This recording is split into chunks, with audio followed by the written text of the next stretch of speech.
1 second. Yep.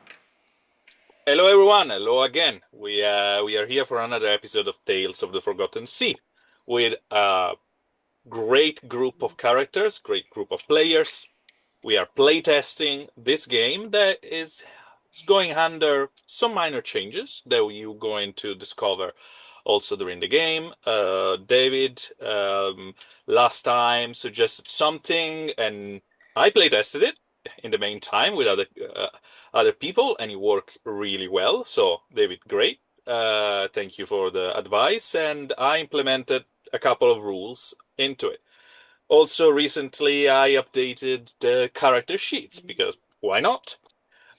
We are not going to use it tonight, but very soon my player are going to have all some improvement. We're going to get more point, more skills, and etc. And I'm going to give them the new character sheets that is very clear for what you need, where you need it, and etc. And let's move on, shall we? Let's have a recap of what's happened last time. We had a very interesting introduction, I would say, to Craven, and we had the family of Miguel being saved by Craven with kind of a strange help from the other side of the archipelago, with my player participating into what at the end of it was a kind of Ritual? ritual, Puppeteering. You exactly. kind of puppeted him a bit. Yeah, you gave your influence. You push the boundaries between physical and metaphysical in order to help what was going on there. It was a great session, very touching. We saved Miguel's family, and we also saw Craven and the family taking a ship to went away. However, as soon as this end, Elvira was very tired. It was very daunting on her. Um, Kuhan pushed her to bed.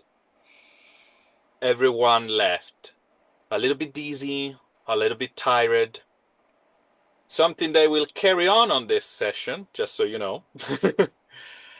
And in the middle of the mist sea, you guys heard a sound, a squawking sound of a creature that went on board and started to mimicry your own voices. But before we get into that, and probably into one of the first long combat of this campaign, let's jump slightly forward into the future. Because I'm not going to leave Craven on his own. There is something that's going on that ship as well. So, Craven, as you remember, you jump on board. You went to try to catch this passenger ship that goes from where you were in Saria to the Siki in Aegeus. And you were like, yeah, that's it. It's done. I left the dangers behind. Now I just need to relax for maybe a week and a half, or maybe two, in order to reach the Siki and forget about my problem and also this new burden that the family is on you, that Alvida asked you to bring along. You still don't know why those people are important, who they are, but you felt that intrusion in your life, that connection, almost like as the other players said you were kind of puppeteered. Mm. So I want to ask you what you're going to do on the first week of this voyage. How much do you want to connect with this three people? Hmm. And Well, or if you're just going to chill, you know. well, not a heck of a lot else to do, so probably be chatting them up a good amount. Sounds good for me. There is What is a anything Oh, sorry. there is anything you want to know about them specifically? Hmm. Um, Nothing in specific, I don't think. Hmm, I think it would okay. be more seeing where the conversation goes and whatnot. Possibly, hmm. I'm not sure how I would ask, like, how to lead into asking, those particular questions without it being kind of weird. So, Hmm. So why don't we do a little interesting things? So because this is Miguel's family, all the information is in Miguel's hand. I will leave the spotlight to the two players.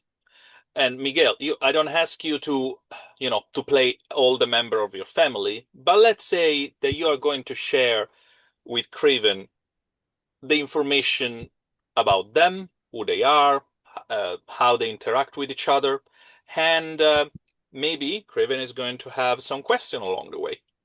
All right. good way to do it. All right. I imagine you're asking while you're like sitting on the ship, like on the top of the deck, or where exactly are you asking these questions? Just Hmm. I could see them kind of on the deck. Maybe if there are some tables and chairs just kind of scattered about for travelers, just wherever we could get some fresh air and be comfortable. all right. If that's the case, then you have the kids will be one. Lorenzo's definitely sitting down next to you. Lucia is pulling on your jacket. If I imagine you have clothes on, I don't know. Yeah. Uh, she is at least attached herself to you, and Grandma's sitting across from you. So ask away. Okay. Hmm. Actually, could you repeat their names one more time? I'm just gonna write them down for We have myself here. Lucia, is the girl, Lorenzo's the boy, and I said Grandma, but that is a we actually get her actual name. There is in fact an actual name for her. Just off the Yes, top there of my is. head. One second. Do do do do do. I mean, she could just stay grandma if she wouldn't get super offended by this peculiar stranger dude just calling her Oh, that. Manuela. Manuela. Okay. Yes. All right. And Lucia was the one who was kind of tugging on his jacket a little bit. Yes. All right. So I think I would probably scoop her up and just, I don't exactly have a lap per se, because snake body, It's but just okay. kind of curl one She of my has snake. coils. Hmm? It works out. They're also snakes, but not quite. Okay, so I would curl one of my coils kind of in front of me to make sort of a ledge that she could sit on and just kind of do that little kind of a snaky equivalent of when you bounce your knee so a kid can like go wee kind of thing. She'll use you like a slide, kind of small, tiny slide. Aw, that's adorable. She is having fun and she is smiling. She is not actively participating right now unless she finds something interesting you're talking about. Learn All just right. stares at you. So I'll just be a little personal playground. So I would probably turn my attention to Manuela and ask, Yes. so that phrase that they had me say to you guys, that seemed to mean a significant amount. And I know you worked that out ahead of time, but I'm wondering if there's any significance behind that. Oh, The particular that's phrasing. yes, yes. That's that particular phrase. It was something that he came up on with his he came up with them on his own. It was kind of like a phrase that's been passed down. Hmm. Family motto. Well, I like it.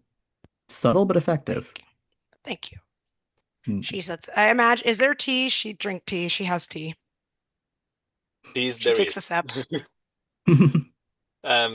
There are tea exists in this world, and etc. And there is also the equivalent of coffee that is called guava.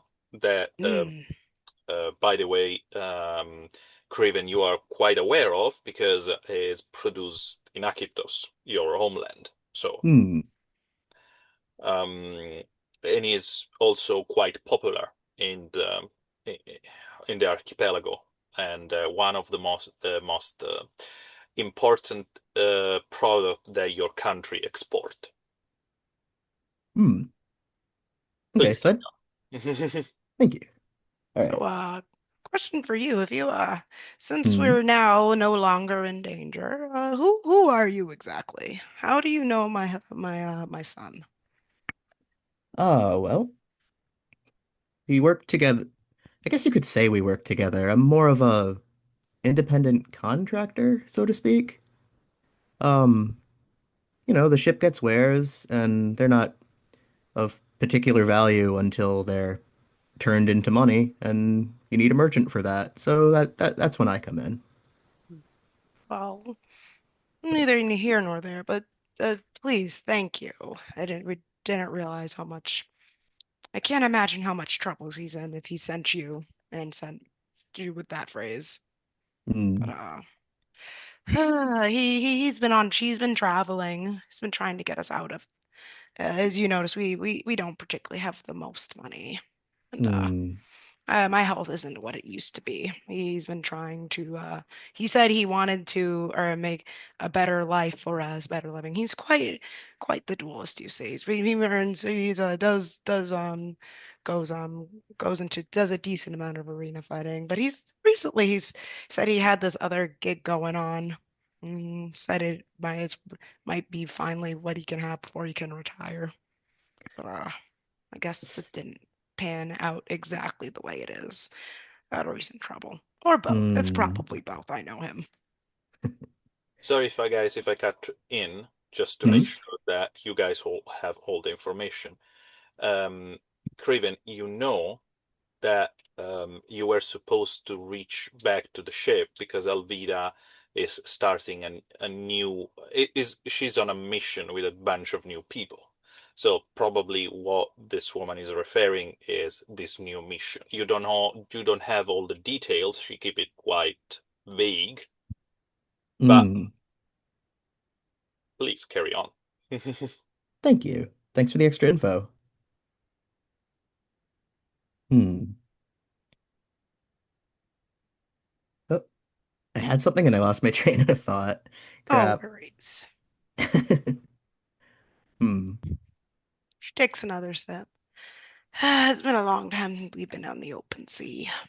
Hmm. Long has been a very long time. The world Ah, keeps changing, but the seas, they just stay the same. It's a bit refreshing, honestly.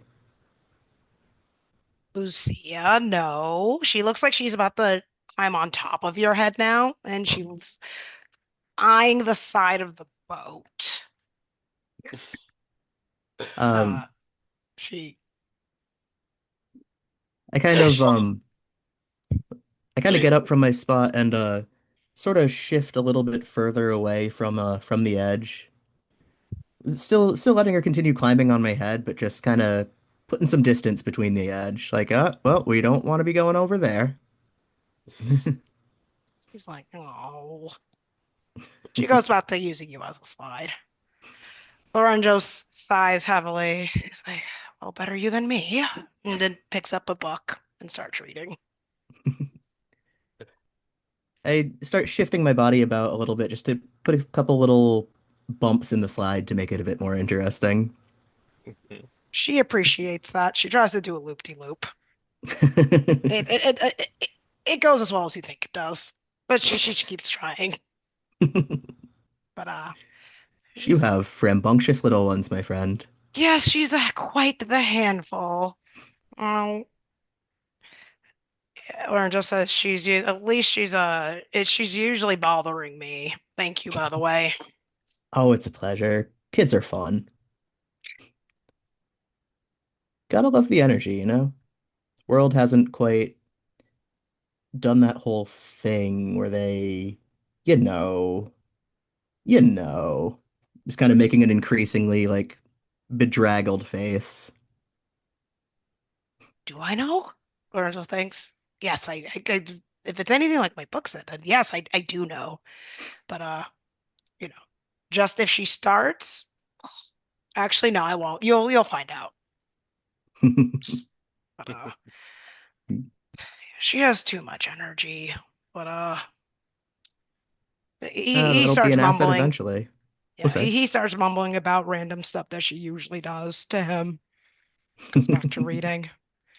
Is happy he is not the center of attention right now. Uh, Manuela goes starts talking. She's like, so, where exactly are we heading to? Um, If you don't, do you know?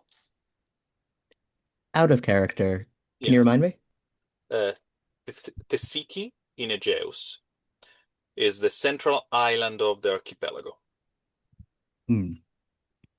Is Um, um, um, I will say it's like Switzerland in some kind of way. Um, hmm.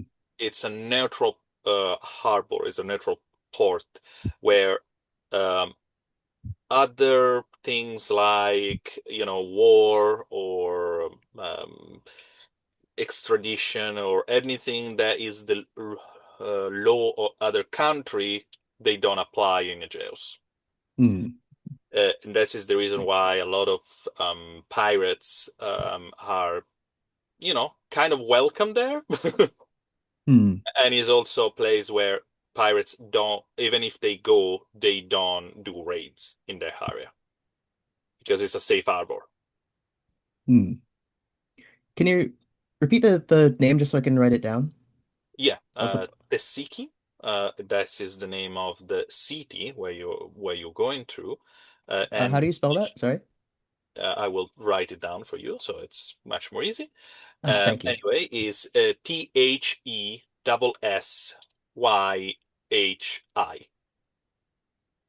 Thank you. Uh, Appreciate it. and the name of the island is Aegeus. Aegeus. Thank Anyway, you know where you're going. you. There we go. All right. So we're going to a bit of a somewhere a bit more neutral with hopefully less excitement going on than than where we just left. Uh, Tasihi, are you familiar? No, I don't think I've heard of the place. Lorenzo starts talking. Manuel says, Lorenzo starts saying, well, actually, I've read it in this book and starts rambling on. And Lucy's like, oh, is, is, you said it's less spicy there. Does that mean there's less adventure or is there still going to be adventure there? Oh, we bring the adventure with us, little friend. Yes, let's go. It's like, I really, really, I've never left the island before. This is the first time on a boat. I'm so excited. Can we go fishing? Can we go jump into the water? I really want to swim. I never get a chance to swim. And they don't ever let us swim on the, she starts rambling. I mean, a million goes talks a million miles per minute. But you get the sense that she's excited. But are you gonna be there with us? For I a like while you. at least. That's cool. Oh, I like you too, little friend. She gives you a hug. Oh. I scoop her up into a great big hug and like pull some of my tail into it as well. Yes. You're cool. I have dubbed the new friend.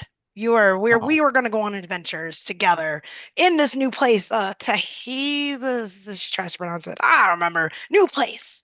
new place. New You know what? I like that place. name better, little friend. We will be the Knights of Adventure. Oh, I can be a knight. Eyes go. Oh, she runs over. Looks, do we have paper? Do we have okay. Lorenzo, can I use one of your pages to draw a picture? Actually, no. Goes over to back. He's like, oh, here we go. Takes out charcoal, starts drawing on his back again. She draws a picture of it looks like a not a good picture. It's more like as best as well as you can see as a stick figure of large snake person, smaller, tinier snake person with swords. And then That is looks like adorable she and I puts love it. grandma and then Lorenzo with the shield. He's the smallest. He's drawn smallest. Tiny Knight, can But I keep this? me This is a treasure. takes off, looks on. She looks for paper. Is there paper anywhere, anything that she can? I drew one on his shirt, but I can draw again. I can draw. Ooh, I can draw you a picture. I think I'd She, have paper on me. Uh, I'd need some to write receipts and whatnot, doing merchanty things. as soon as you produce the paper, she takes it out of her hand. She's, oh, thank you. Goes over, starts coloring a picture. She draws a better picture this time, and she fills as best as she can, fills it in the lines as best as she can. It's still kind of messy, but it's a better stick. Not she actually used shapes this time, so you're now a long noodle with what looks like a sword. It has a little mask on, like draws a gray circle around it and gives you a happy face, Aw. and then writes knights with an N. Uh, it, back she actually would she know how to write?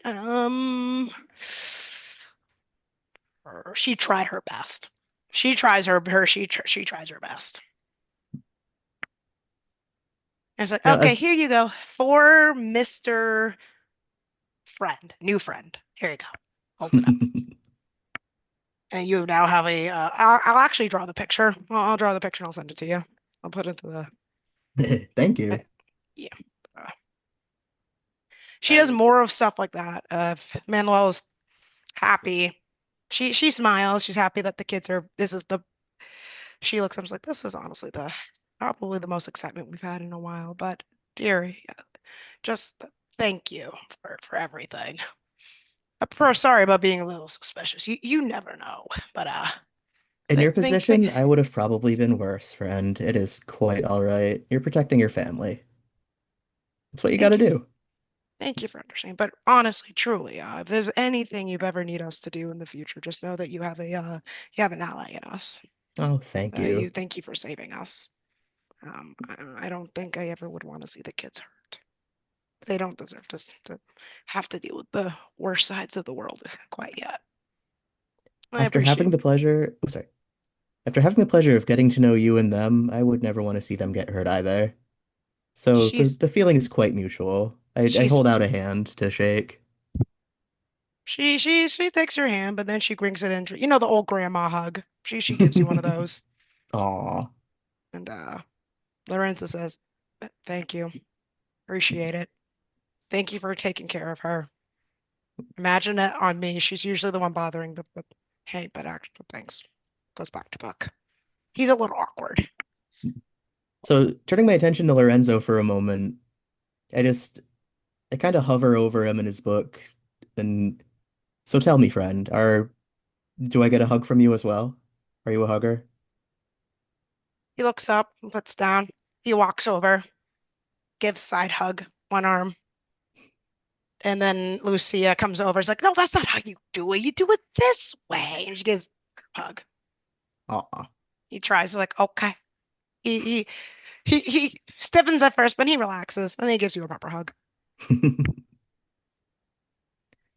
I give him an affectionate pat on the head. Ah, he is surprised. He hasn't had a pat in a long time. It's a good surprise. He just got a pat. But yeah, this will probably continue like this unless you have any specific questions. Hmm. Uh, I can't think of anything specifically other than I'd probably ask him what he's reading at some point and just, casually buddy up over bond over books and whatnot. And it looks like it's a book on building hmm, and history. He has probably he would have brought his most prized possessions, which would have been his favorite books, which is one on the history of I guess just in things in general world history, Yeah. as written as whoever the from whatever point of view the writer was uh building, or a book on building and engineering. Hmm. Imagine a Lego book, like a little more, if Legos existed, but more in depth. But and finally probably just be uh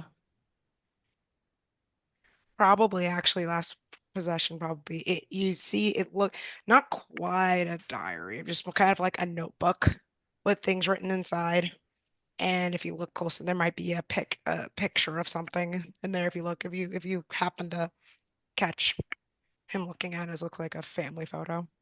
Hmm. As in family drawing, painting. Family, yeah, painting. You notice it would, if you catch it, you would notice. Let me know if you happen to catch it. It would be him, uh, Lucia, Manuela. You would see Miguel, you'd imagine, and you'd also it would be of Lucia and Lorenzo, but they're tiny, very, very, very tiny. Hmm. And one other person you can only assume is mom. And So, sorry hmm, for if I cut in. by all Um, means. this dynamic with Miguel's family will carry on for a few days, at least at the beginning. Things are Yes. going to just slowly calm down on his own, and you get that sense of relaxation. Is like the worst is past. There's no worry now. We can just enjoy this journey altogether. The sea of the riding wave ocean is quite calm. Um, eh, the golden dusk and the moon, um, I can, follow you along on the journey, making everything, in this kind of golden light that make you feel even more relaxed. And in all of this, I want you to roll me an insight. Hmm. Okay. Uh, Insight. Let me see what I have for that. You have one dot, and you need to roll it with your cunning. There is a cunning of 4. So you have 5 dice. And we are going to use the rule that is being changed recently. So instead of keeping 1 dice, you're going to keep it 2, the highest and the lowest. But if there is a 6 there, explode. So please. Okay. So my lowest is a 1 and my highest is a 6. Perfect. The two opposite of the spectrum. So you got a 7 already, and you rolled a 6 again. All right. 3. So we got a 10 plus your bonus on cunning, then is a plus 2. So you got a 12 in total. All And right. you know that feeling is like the quiet before the storm, where you feel that everything is all right, but you cannot rest because everything is too perfect, Hmm. and you're expecting the worst from it. Just in a split of a second something will change. You look at the horizon and you feel like, okay, troubles is coming. I don't know why, I don't know where, but trouble is coming. However, around you the ship hums softly, distant footstep of passenger here and there, quiet voices, the sounds of birds and gulls fading. Um, Sometimes you see a couple of dolphins and another sea creature passing by. So there's nothing in this almost idyllic scenario that make you feel uncomfortable, but there is still that feelings and nagging in the back of your head. Something is different, Hmm. and that will not be gone in a week. There is a moment where everyone is amazed by an event. Along the way, um, on the on starboard on the ship, uh, the sailors called some of the passenger over because this massive sea turtle, and when I say massive, I'm talking about this something that is half the size of your ship, is being spotted far away. It's usually a good sign because those specific kind of turtle are considered mindless, kind of avatar, not like they are all like considered blessed by the sea goddess of peace and agape and abundance and creation. So spotting one of them is considered by all sailors a sign of good things coming. And so you bring the children to see it. Of course, Lucia is very excited. Lorenzo is like already taking notes and scribbling down what the movement pattern of this creature and such like. Grandma is excited as well. So everything seems so good. All seems calm. Still, that twitch in your back, that silence that shouldn't be there, like a wrong rhythm in the way that the sail flops. Hmm. Until one evening, you stop by yourself on the upper deck. Just a moment of fresh air, and there it is. A man, nothing more than that, probably a passenger, just like you, is is back to you and is staring out to the sea. His coat is ragged, but kind of freshly stitched, and there is a scarf over his head, but it cannot hide the absence of his left eye.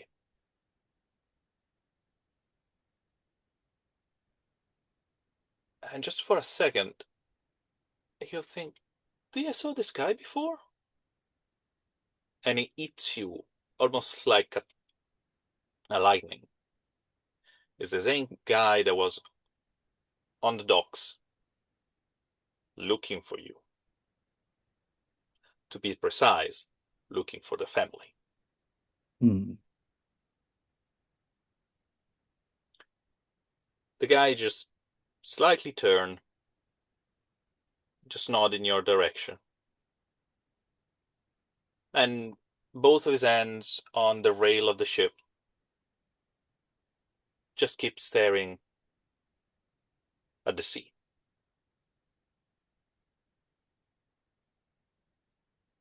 What are you doing? Hmm. Well, I wouldn't want to cause a commotion or even give any indication that anything's kind of amiss. Mm-hmm. So I think I would ask the family just kind of nonchalantly if they'd like to go be like below the deck to Oh, have a conversation. I'm sorry. um, sorry, just as I said, you are Hmm? by yourself already. Oh, oh. They are in the cabin. It's evening, so they're probably the children are probably already asleep. Hmm. Okay. So I would probably see if I could find Manuela to have a just pleasant conversation and just mention, you know, hmm, maybe even mention the suspicion that that fellow looked a little bit too familiar and ask what she should we tell the kids? Should we not tell the kids? Should we? Okay, before you literally turn on your tail and just go back into the cabin to talk with her, because you saw the man, and it seems that he didn't notice you. However, his voice cut through, and the sentence that follow put you on alert. Because the moment you start to turn, he said, that girl took something from me back in Saria.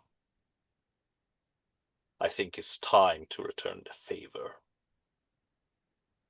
And he turned his head towards you, staring at you with his good eye. Hmm. I just arch a scaly brow. Excuse me?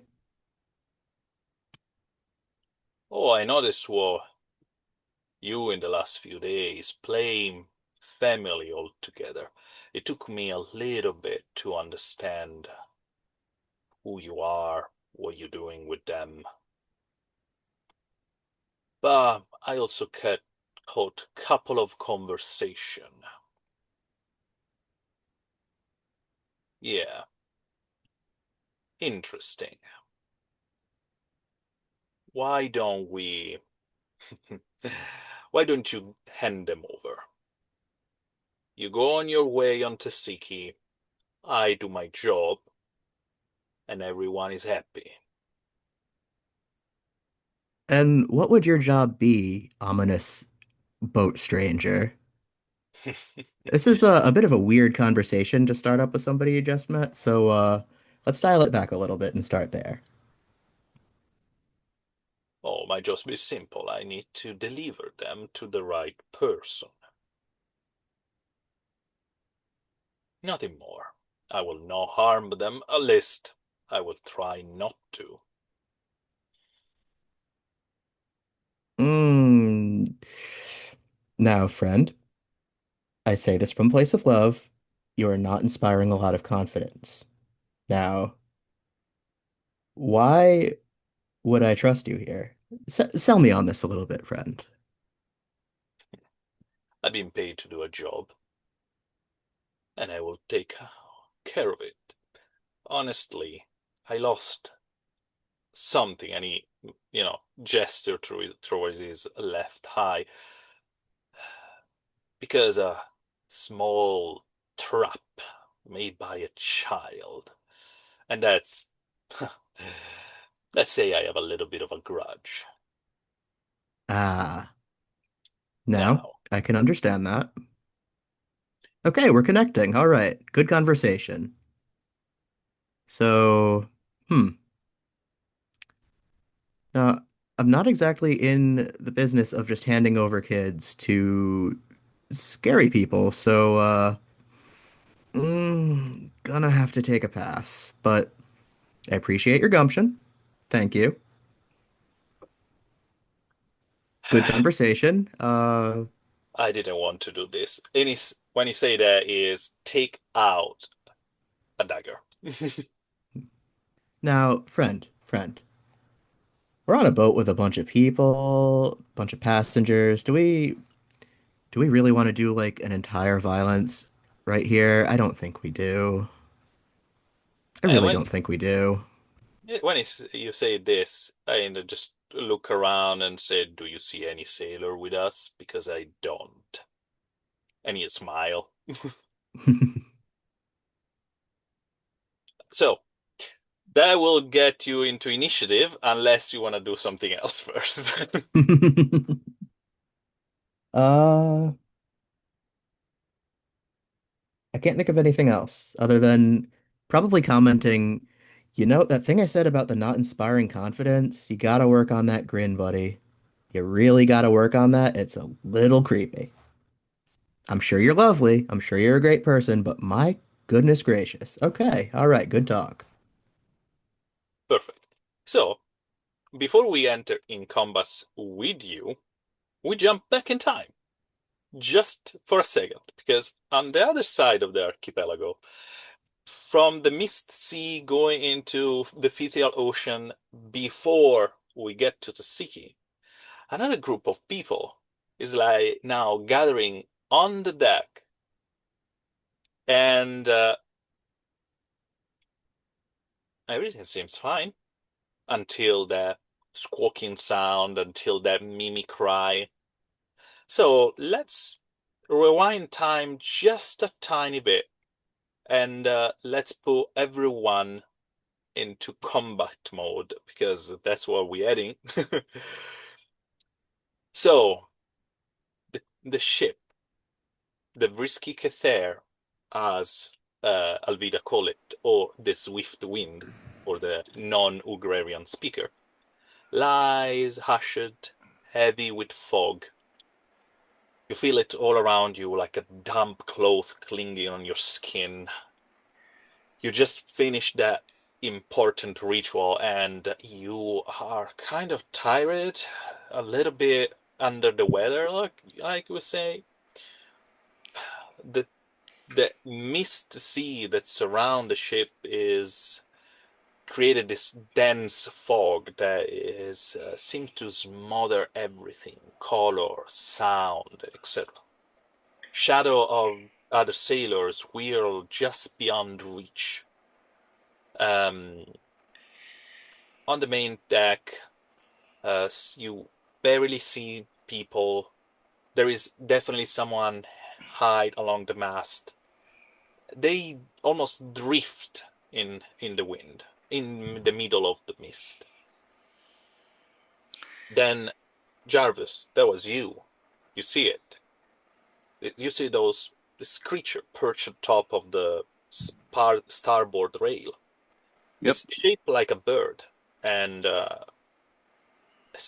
strange because if bird, of course, had upside down wings on the lower on the lower legs instead of the front one, if they had a massive beak that looked almost like a reptile, and Well, you said they were like small pterodactyls. kinda. Mhm. Mhm. The head is tilt, and at the beginning it just squawked a couple of times, and you said something, and the creature repeated exactly what you said with your voice. I said, "What do you want?" And it said, "What do you want?" What exactly? Anyway, the voice was a little bit wrong, almost hollow. Like a child repeating a sound, not actually meaning it. Mhm. Mhm. And you also heard one of the sailor just passing by, and with a very scared tone of voice said, "Oh fuck, that's a pseudo siren." Mhm. And when the talon of this thing was clicking on the wood, you just heard this massive shriek, but Mhm. not coming from the creature in front of you, coming from another one on the main mast, and another, and another. A dozen of this thing, a dozen of screeching and crying shattered the quietness of the ship. Mhm. Everyone, your eardrums start to buzz, and the sail whip, almost like sudden. Something is claw at the rigging, something else is passing by. You heard the flapping of wings, but the thing is, you heard them, you cannot see them properly because they are in the mist. Mhm. Mhm. And on this, you guys are going to choose what you're going to do.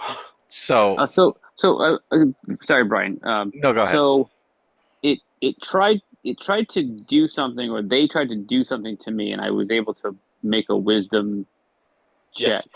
that prevented me from basically jumping into the ocean. And so, but when the guy says the word, because Jarvis does a lot of research and does a lot of reading, he's maybe never seen a picture or a drawing of one of these things, but hearing the name, he suddenly realizes, oh, I know what we're like. I have an idea of what we're dealing with. You're This dealing is with, bad. yes, of course. So he understands that, and so he's kind of preparing himself for what he's about to do. But Brian, go and say what you were going to say. Okay, so Rock is the kind of character that he looks for openings and stuff. That's just his way. Like his character is built around looking like, okay, what's the escape routes? What is the best play here? And so he sees them, they say that, and he looks at everybody and goes, I want everybody back to back right now. Get in a circle. Basically, is what he does. Okay, I- so to make sure that everyone knows exactly what's going on, Right. we are going. I'm just sending you a request to do something. Are you turning it on in Discord? You turn it on here. Yeah. Just no. Just here on every, so everyone can see it. There is going to be a shared screen. Yep. Yay! And you can see a map. Hey. Hey. Hey. The So boat. you're on boat, and those are pretty much the shape of the risky Cather. You guys are put here on the map on a kind of random location. So please tell me where you want to be. I'm going to move you around. Rock, this is you, just a provisory, avatar. Jarvis, Hotpot, Miguel, and the pseudo sirens. So I So imagine. Oh, sorry. You go. No, go ahead. the one that just repeat in a squawk in front of you is literally on the rail here. Please, guys, just to make sure that everyone understand what's going on, tell me where you want to be, if the position is okay. Plus, let's do a quick recap of fighting rules for everyone, so there's no, also our viewer know what's going on. Mm-hmm. First of all, you have your initiative. And Tales of the Forgotten Sea works on a surge and drift initiative. At the start of each round, the party choose all together what they want to do.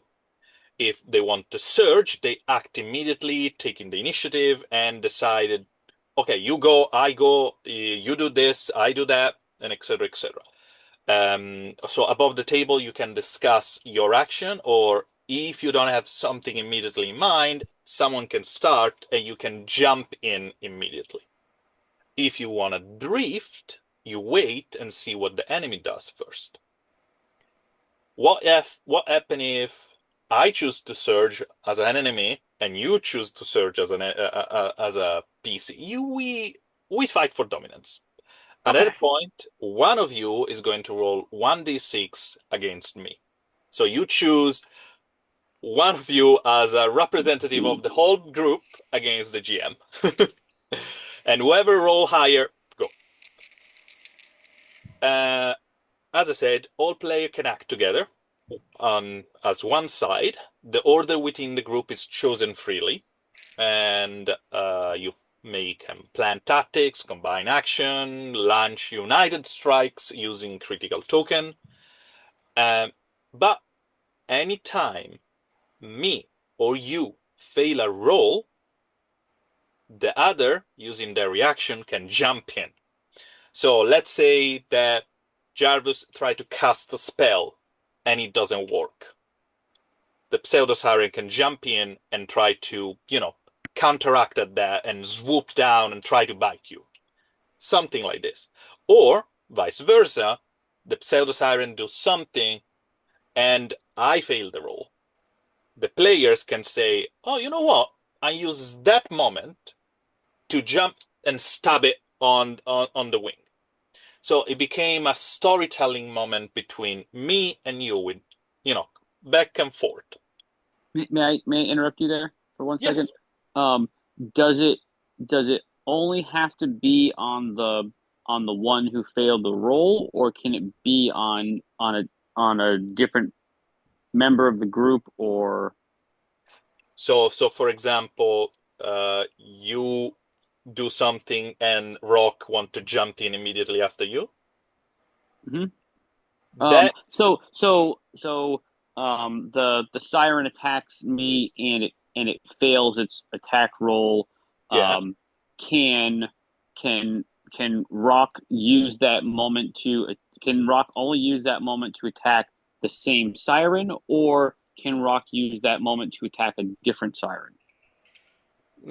No, you can, it's a moment where you take the power for a moment from me. Mhm. It's out of my hand. You guys decide what to do.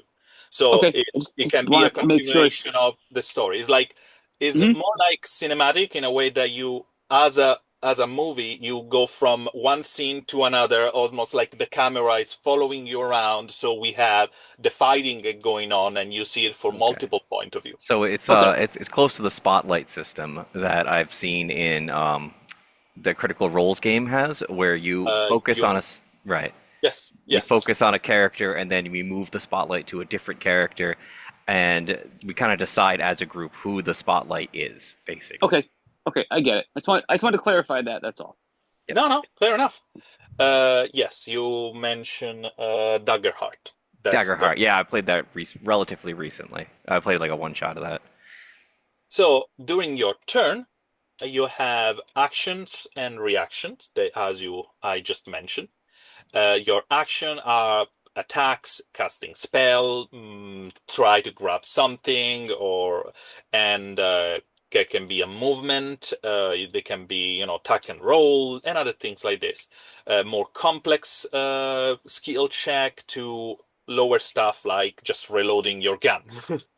um, your reaction, it's your defensive stays. I'm just, ready to dodge away or raising my rapier to parry, um, or counter-attacking.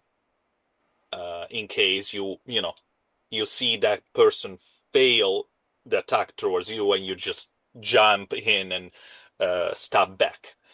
Or just put the gun in their beak and shot. Um, that works. Attacking and damaging works pretty much as any skill roll that we have done so far. So nothing new for you guys. The only difference is on damage, six don't explode because I don't want to automatically kill a character, because sometimes you do it and it's great, but if I do it, it will be a little bit less nice for the players. um, Critical hit, double the damage that you roll, not the fixed damage of the weapon. So let's say that your weapon does 3 damage, that doesn't get multiplied. But every single dot you have on fencing, if you use, for example, the rapier, instead it is the equivalent of 1d6 damage. In case of a crit, became 2d6 damage for every single dot you have. And I also mentioned the unite attack when you all strike together, and that require critical tokens, where everyone spend a critical token, one per player, plus an extra one, and all player involved in the roll decide an action that happens all at once, all together, like a very cinematic moment. You all roll, but you keep the best one. So no matter who you roll, or what you roll, there is a very good chance that you're going to have the best outcome, because of course you also spend the critical token in order to do so. And that is a way also to help each other that you can use in combat. Anyway, I'm going to repeat those things over and over and over during the fight, but is just a generic explanation right now. So, on one side of the ocean, we have Miguel, Rock, and Jarvis involved with the Pseudo Siren. On the other side of the ocean, we have Cervantes. Craven involved with a very, very interesting guy that we don't know his name yet, but let's call him One Eye. One Eye Hi, Jack. henchman. One Eye henchman for now. Okay, there you go. Okay? So, first thing first, guys. Drift or surge? Surge. That's my opinion. Yeah, the group can decide though. Well, I mean, if you're telling us to go back to back, I feel like that's more of a drift move. It depends on if they swing in though. Like if they're swinging in, then yes, I could see your point. But is it like I start seeing the combat coming? You could see that as a surge, where you're like, oh, we're moving first and taking initiative on the combat. So it depends on what your perspective on that is. That's fine. And just if you're saying back to back, that feels like No, more we of a, could do drift. I have a different plan for that if we want to go that way. yeah. I just because of what you said. But if you, Adrian and Leo, if you guys want to jump in, I'm fine with going, taking the initiative going forward.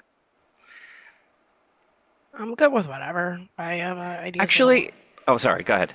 Sorry. No, you first. I was gonna say I'm starting to agree with drift for the fact that for a few reasons. One, we don't know what our threat is right now. Like we don't know what they're capable of. And two, we're also kind of like already kind of exhausted from what we were doing. So it's not like we're gonna snap into like, oh, we need to fight these guys right this second. We're alert at full tilt. Storytelling Miguel wise, will I feel like that makes more totally sense. go full tilt though. That's He absolutely will run and rush into combat. well, that's why I'm putting up for more of a vote, really. You know.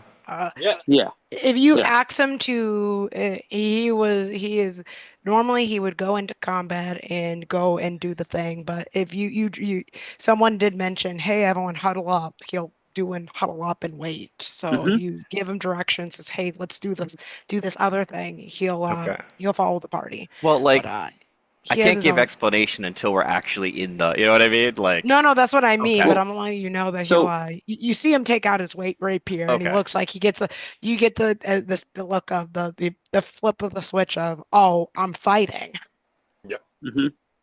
And Craven, are you? I mean, assume that all four of us, even though that Craven isn't actually with us, we all have to make the decision in the moment as a group. I assume, Yes. yeah. Yeah. So Craven, what way would Craven would he be more on the attack or the defensive?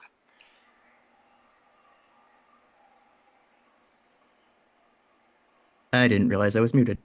Oh, okay. Happens. I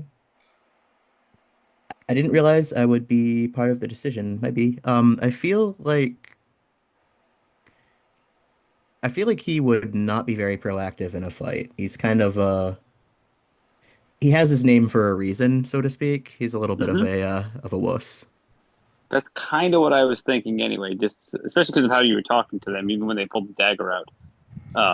So I feel like more of us are moving towards drift, and to Brian's point, we're all tired. So yeah, I would kind of move back away from this thing and find that circle of defense in that regard.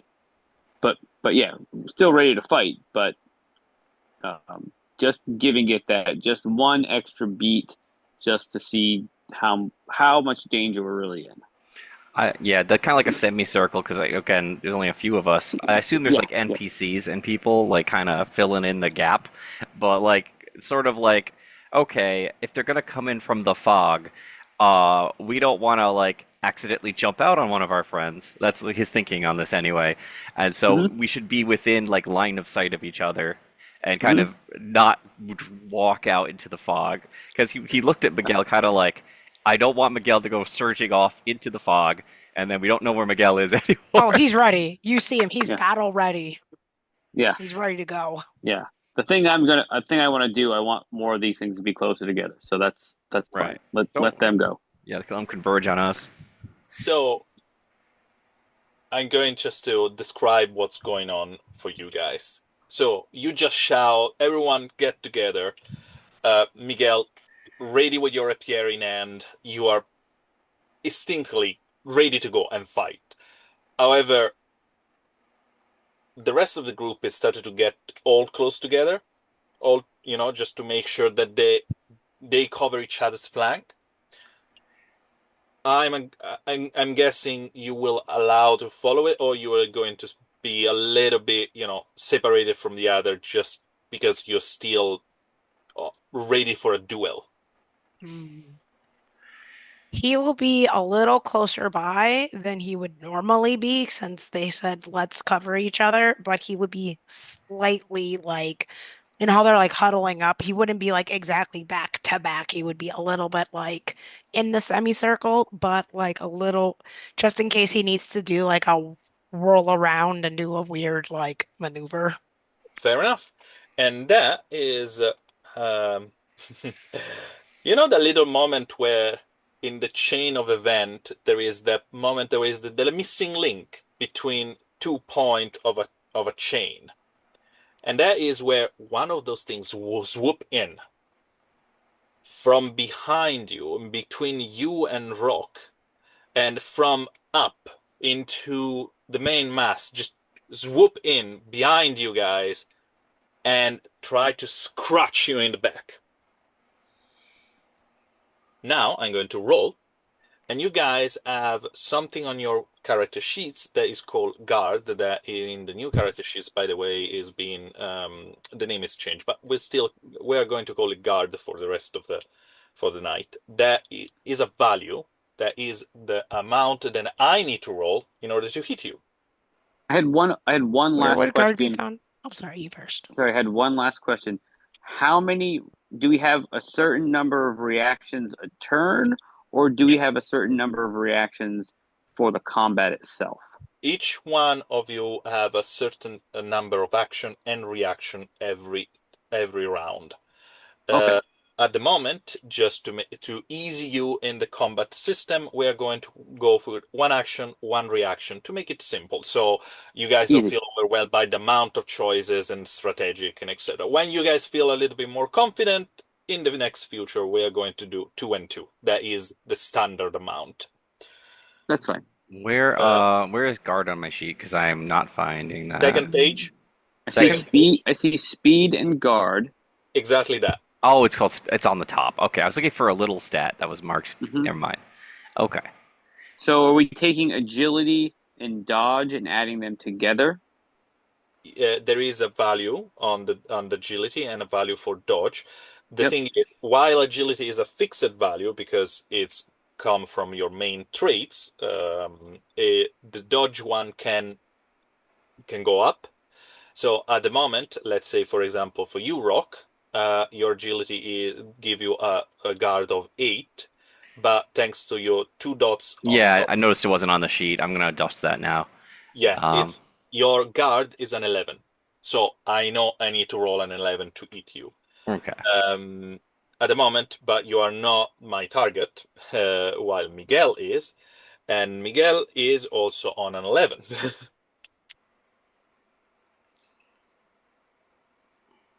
Okay.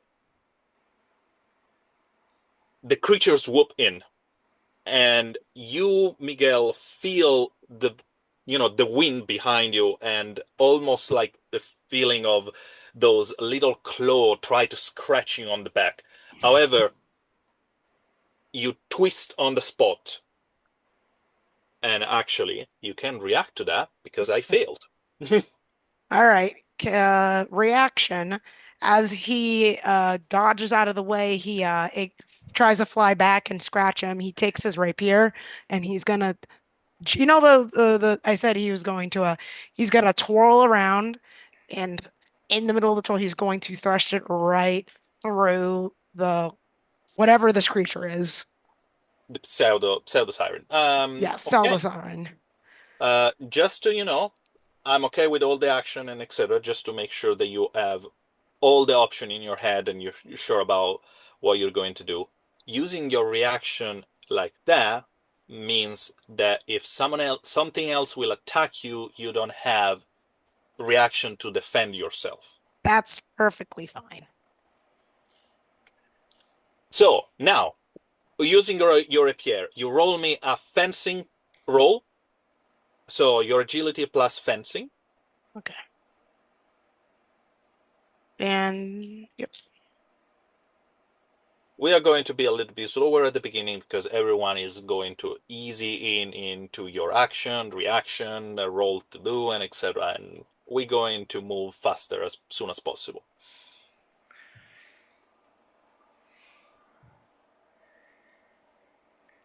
That's a 12. That's a 12, and is exactly what you needed. So, now you can roll me your damage. Because the creature it doesn't use any reaction to defend because it was more focused on something else. Anyway, the fine rapier that you have do 4 damage plus a number of d6s equal to your fencing value. So 4 plus 2d6.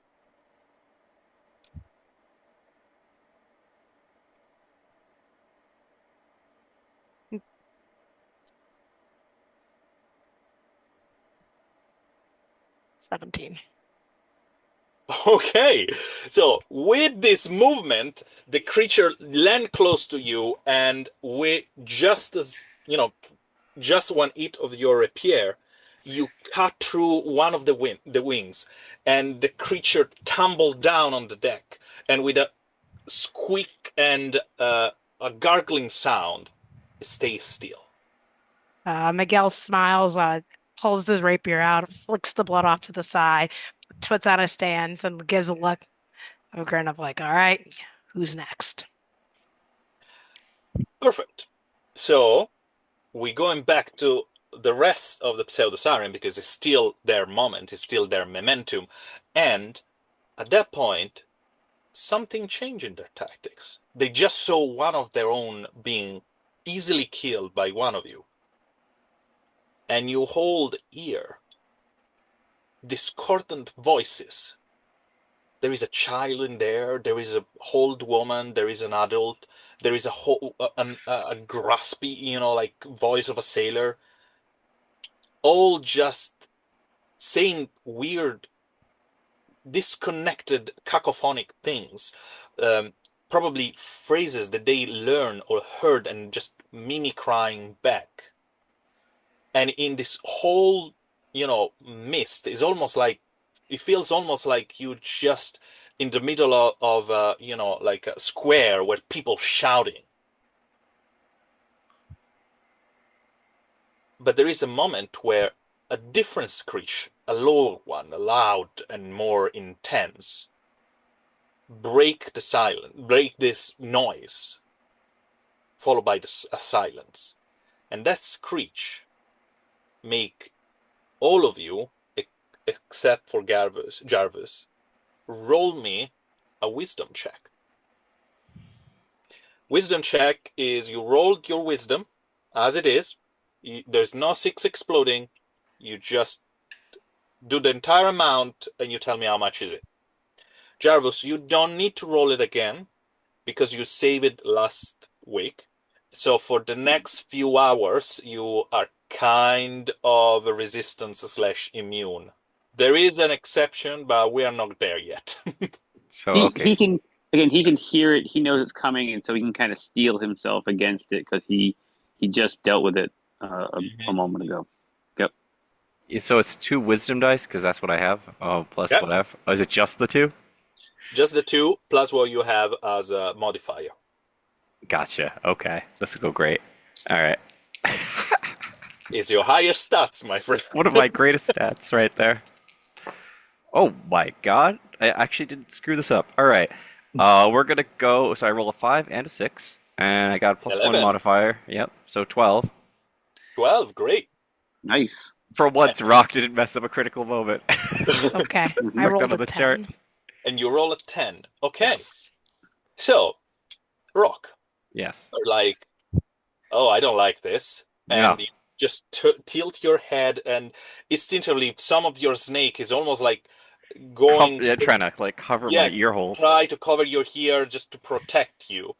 And Don't listen, boss. Don't. It's just like great, and they feel like to protect you in some kind of way, and it seems to work okay. because you shake it, and for now, also you, like Jarvis, will have some kind of bonus to resist Okay. automatic, so some of those. However, by 1 point, uh, Miguel is not so lucky. Uh-oh. That's not 11 great. was the difficulty, and Miguel, essentially, you heard the voice of the captain saying, I need your help. I need your help. Come here, please. Captain. And you move. Not a lot, but closer towards the mast to check what's going on there. Because I have you know the captain is there. You know that you need to help them. I have a question. They're standing right next to me. I see them starting to like wander off against the orders that we were given. Like, you know what I mean? Yes. And I don't hear what they're hearing, so I just see them like drifting off, and I haven't done an action. Can I be like no and like try to like reach out to them, get back here? Unfortunately, you cannot break in right now because it's still Okay, you're still their like moment, and yeah. they didn't fail on. No, on that's fine. Miguel.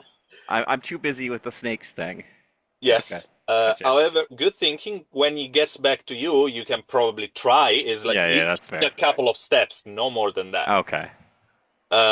Is not far away. But Miguel, you still have your action when he's back to you guys. However, you are spending some moments just looking around, try to understand where this voice come from, and you find yourself facing two of them, one on the ground and one on some barrels in front of you. But that's it for now.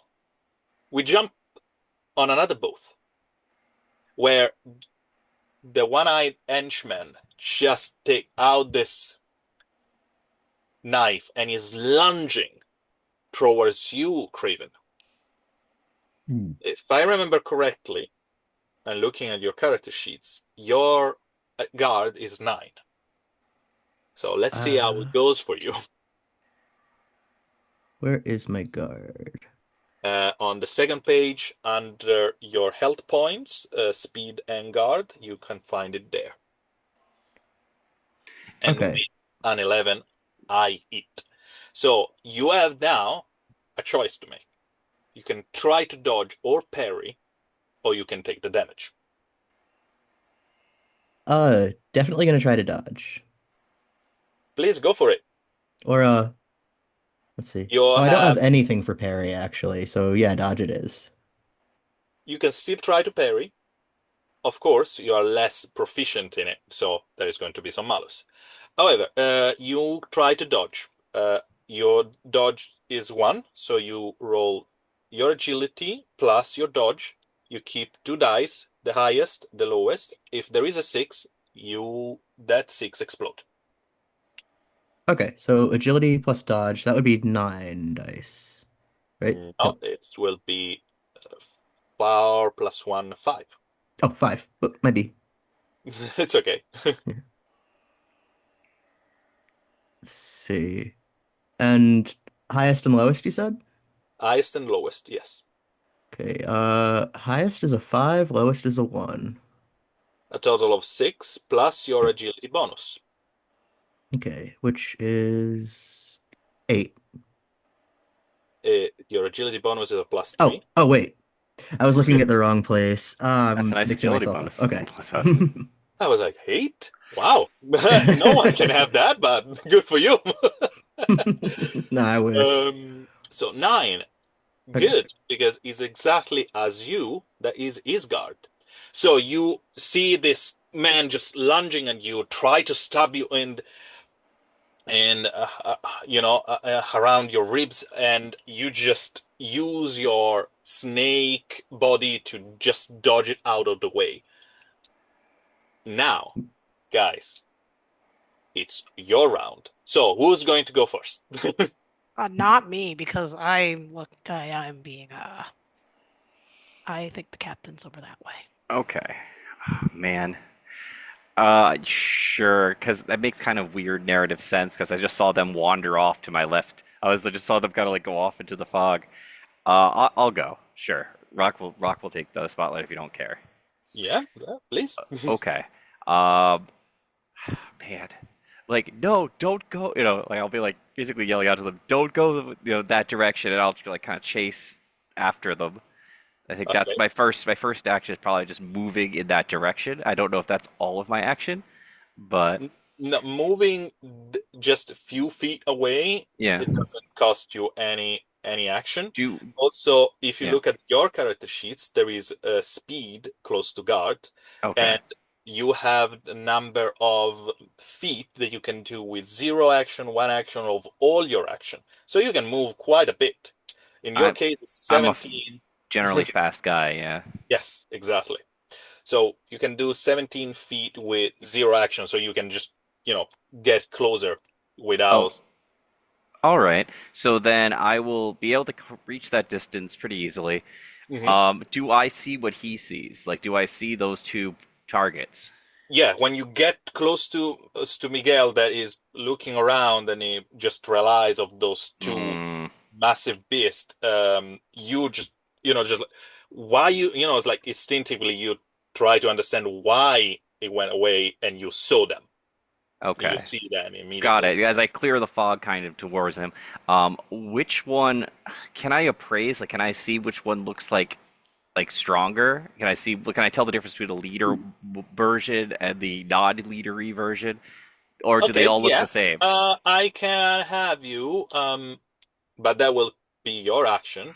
Hmm. Eventually, I can have you an investigation roll or a perception roll to an estimate which is Is what. is that a full action or is that a because I'm stopping and being like, which one is the is that one or is that like just I think it's probably better just to shoot one probably. I mean, Okay. if it's not the leader, then oh well.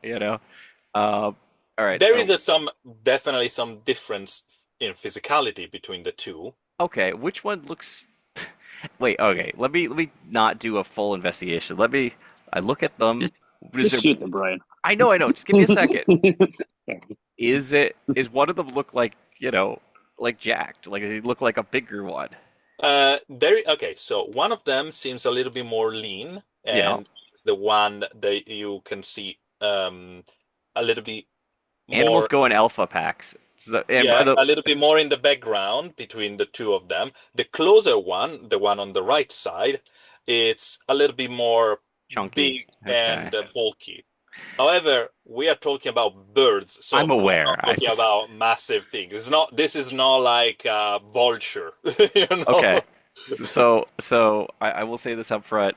Rock is an analytical realist character, so I apologize for the moment where I'm going to be like, okay, what is the situation? How many are there? What is the target? You Uh, don't need to apologize. no, no, no, This is that's how you fine. play your character, Okay, so so please go so I ahead. come over. I see the bigger looking one. Okay, that's probably the more dangerous one. Bigger relatively. So here's what I'm gonna do. I'm gonna do the thing that I talked about with you, and I'm going to. I had my crossbow already like cranked up, but I didn't actually put a bolt in it yet. Yeah, So I pulled the bolt out, and I do this like motion where I run it against my mouth, and then I put it into my crossbow, and I fire at that one. yeah. So, you can do it as I write down to you. You can apply your venom Okay. on 4 bolt. So you can write down that you have 4 bolt with venom on it that will add your venom damage on the bolt in case you hit. Okay. And please roll the dice because now Okay. you need to hit. Yeah, and then I just like roll a critical one and shoot him in the back. Let's see. You Uh, shoot Miguel. It's like, shoot "Ah!" McKellen. Let's see. I will be doing. what do I need to roll for a bow? Agility, because I don't have a bow No, skill. its bow is under archery, Archery. I and don't have. archery is under might. Okay, gotcha. So hold on one second. My character sheet is in paint, and I accidentally hit the screen instead of. Don't worry. Unfortunately, you don't have. I told you already. You are not proficient in archery. No, but I do have. I have a 3 might, so I'll be using. I'm gonna. I guess Exactly. I'm. I guess I'm gonna learn how to use a bow over the course of this game. Uh, Absolutely. That's a good idea. You roll three might. You keep the highest, the lowest. Six do not explode in your case because you are not proficient, but I and you do add add, the modifier. and you Okay. add the modifier. Uh, Absolutely. I want Brian to hit, so I'm going to give him one of my critical tokens. This is how it works, guys. Thank you. Thank you. I Yeah, love man. this. I'm looking out for you, man. And that can explode. Absolutely. So you now roll four dice. Okay. You keep the highest, the lowest, and if there is a six, explode. All right. Let me roll 4 It's dice. almost like David in this case just give to Brian the proficiency just for a moment. It's like you need to, you can shout, you need to hit higher, or just bend that knee a little bit more. It's like something just to help you on Okay. on the moment. So no sixes, unfortunately, but I do keep the highest and the lowest. So let's see. Exactly. 5 and a 2, so 7, 8. I think is what I would get. So 7, 8. 8. Yep. Unfortunately, that is a miss. Okay. Well, that's how it goes. Yeah, you No sixes. you raise your bow. You just try to what can I do? What can I? And you heard Jarvis just shouting something, and unfortunately, you release the bolt a little bit too earlier, and fly close to the beast and hit the deck. Okay. And I'm guessing that's my whole action is we just shooting the bolt out and getting it ready. Yeah, Okay. exactly. That's fine. But That's adds drama. That's that definitely add drama, but also give me an opportunity yeah. because now you missed, and I can jump in, Right. and the creature that you just tried to shot at take flight and disappear in the mist,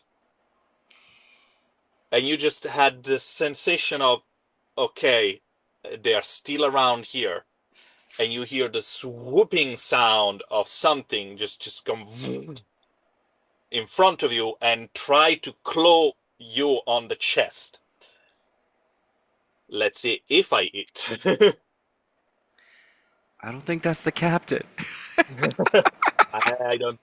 I say it is not. Not the captain. So, but unfortunately, it passes in front of you. You just get out of the way, I'll just, and it walked by, disappearing again. No harm, no foul. So, this is he's just standing there being like, I need to learn how to use this thing. Correct. yeah, we move from your spotlight to the other players. So who's going after you? I'll go if nobody else wants to go. Please, Miguel. All right. Am I still looking for the captain? You were like, oh, I heard the captain, and now I see those creatures in front of me. Rock come over, shoot his arrow. One swoop by. There is this slim one, on the barrel. Then he's looking at you, and the beak is slightly open, almost like it just finished to, squawk something. So please. All right. Is there anything like a rope nearby that I can or somewhere I can like You you are said on. there's a barrel there, but Yeah, there is a barrel as any as any deck on any ship in history. There is a lot of ropes. There is a lot of things on it, so you can just look around and grab something. is the rope attached to like a post or something, or is like dangling like I could swing from it? So just to understand what you're trying to achieve here, just to make sure that we got the best outcome. What are you trying to do exactly? He wants to well, he wants to get rid of two of them at once. So the thought was, what if I swing down and slash both of them? Okay, But but that also might take some time because I would have to climb up. And yeah, then exactly. yeah. Because at the moment you are on the deck, you're not up on the mast. So in order to swing by and etc., you actually need to climb. Okay. Sorry. No, it's okay. If you want to do that, you can, you describe that you're actually climbing and you're grabbing the rail in order to get up there on the mast. There is no check required. That's right now. It's probably going to be one when you swoop down, but that's another story. But I just want to confirm with you that that's your action. I'm considering because there's another thing I could possibly do. If just considering if I go up and I decide to do like a cool swing by slash attack, Mm-hmm. how many? Just thinking by just him just quickly looking at the rope to see how long it is and how the how many of the Those creatures. sirens are there? How many do you think does he think that he could get possibly at once? The thing is, you saw some of them swapping by and etc. So if you climb up on the mast, you're probably going to see some of them. You don't know how many they are because, as I said, Okay, the because it's the foggy. fog is very Yeah. thick at the moment. Your visibility is limited. All right. With that in mind, what I am going to do is one is on the what is it? On like a barrel. Yeah. So, and they're close, kind of looking at the map, they're relatively. Yeah, they're like probably less than 10 feet from you. So they are on line of sight, still, surrounded by the fog. But yeah. All right. Well, with that in mind, I guess which is the one that Rock shot at? At the moment, it flew away. So Okay. He sensed how good I was as an archer and just Oh, couldn't handle it. oh yeah. Oh, yep. Exactly what happens. I guess I take the time. I'm going to attack the one that I can't see currently. okay, so you take a couple of steps forward and you use your rapier to Yeah. stop these things. Please roll the dice. All right. Just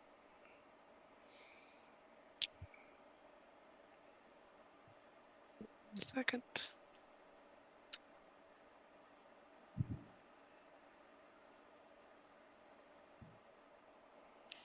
Can 6 explode in this roll?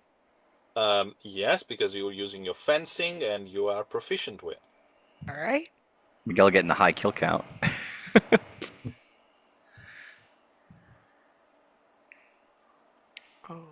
So Miguel rolled, for everyone to understand, on this thing, roll 6 dice.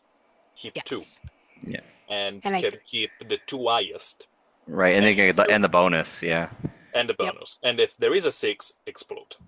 Yeah, that's what. Sorry, math is hard right now. I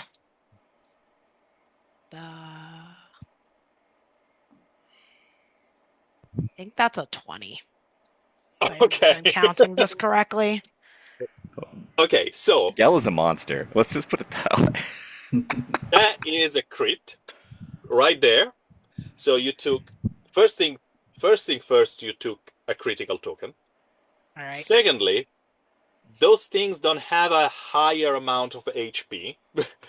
So let's say that you're probably gonna insta kill it.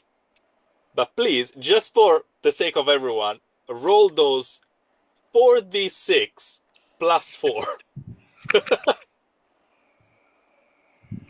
right. It's like a shotgun blast in Call of Cthulhu right there. That's what you hit him with.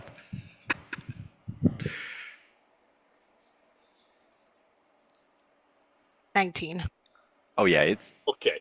So what's happened there is like this thing was ready to, counter your attack, squawking back, probably use this sonic mockery that they have as a reaction. That is very nasty, let me tell you. But before he can open the beak, your rapier just thrush in, and the point of the blade just came out from the back of the skull, and these things just drop without a sound. And that's 2 you on really your know count this morning. you really know how to make a guy feel inadequate as he gets his next bow shot ready. I believe in you. Oh good. So Flicks the blood again. If the body was still on it, he would have flicked the body towards whatever next one it is. But just put yeah, in that's my some turn. X there just to make, I don't know, as a reminder of what's going on. Yes. So, We and that conclude your action. Now, Miguel, you have 1 critical token they can yes. use to help another player, or you guys can combine those critical tokens together to do a unite attack. However, we have Jarvus and Craven, who is going immediately after. Leo, can you go next? I gotta take care of something. Sure, totally. Thank you. Gladly. So, Okay. Craven, this Hmm. this person just lunge at you, try to stab you, you dodge out of the way. Please. Hmm. Um, so since you just lunged and in the same motion as dodging, could I try to trip him with my tail? Yeah? So, that's a very good action because when you lunge on the next, defending yourself when you are in, you lunge through something, you expose yourself a little bit. There is an imbalance and etc. So you actually have a +2 on the roll to attack. You need Sweet. to use your unharmed combat that you are not proficient with, but you still have the possibility to hit because you have this +2. So you're going to roll your might dice, 3 dice. Okay. You're going to keep the highest, the lowest, and add a +2 on the result. Okay. Highest is a 5, lowest is a 3. And you know already that you need to hit a 9 in order to hit this guy. So definitely it. So you swoop with your tail, and the guy trip over it, and he go face down on the deck in front of you, and you roll me. In this case, you don't roll me nothing because you don't have the proficiency on the skill, so you don't add damage, but you just inflicted 3 damage on him. There is just bludgeoning damage on the face on this poor guy on the deck. But you now have the upper hand because you are towering over this guy that is prone on the ground. So on the next round, you got bonus on your actions, just so you know. Sweet. Jarvis, are you back with us, or we need to wait a second more? I'm good. I can go now. Perfect. I may have to tell someone to go to bed, but that's all right. Fair enough. Yeah. So Jarvis is looking around, looking at the fog and the fact that we can sense that there seems to be a small multitude of these things, but we can't see them. So I was already trying to figure out how I was going to use something.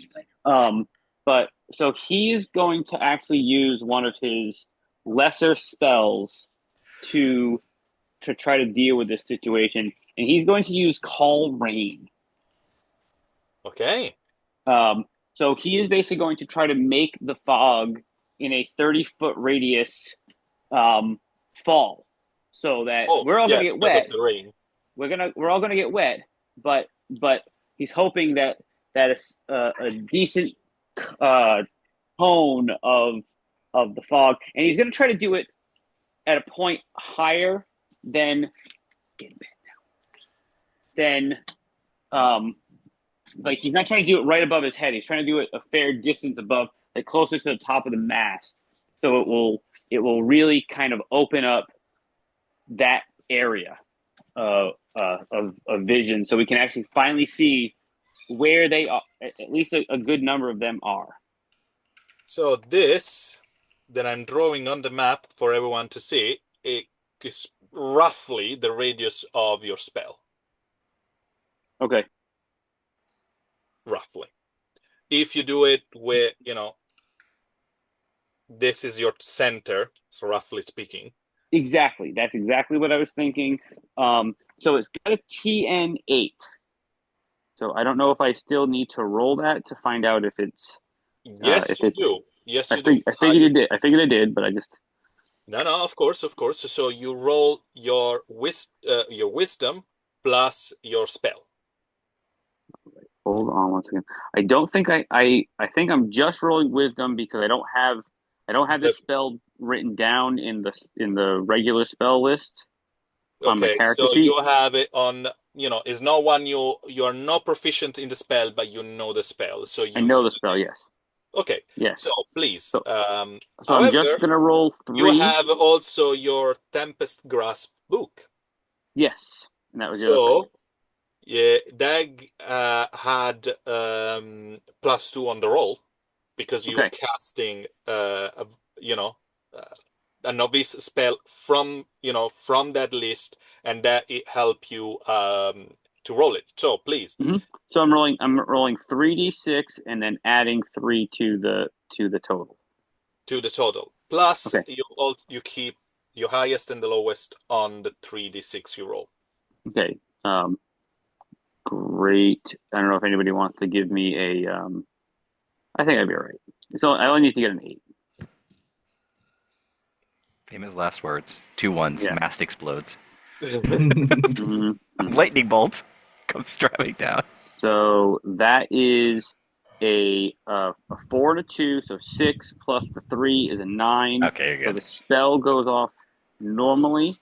Yes, absolutely. So you have your, the epicenter of your spell is there, and you start to, all of in this area, all of a sudden is start to rain, and because of your position, and the spells need an essence where like material and etc. And you are in the middle of the ocean, so it's literally just salt water pouring down because you're literally just raising from the sea and just pour it down in that area, and all of a sudden you guys feel this very salty heavy rain covering everything around you, but that entire fog in that area seems to fade away during the rest of the round. Great strategical thinking, because you just also uncover something that you guys didn't know was there. A different pseudo siren that was on top of the mast, and compared to the other is massive. Here's your leader. It's the mom. Aww. Yeah. Mommy's You can see that this thing is the size of a small van.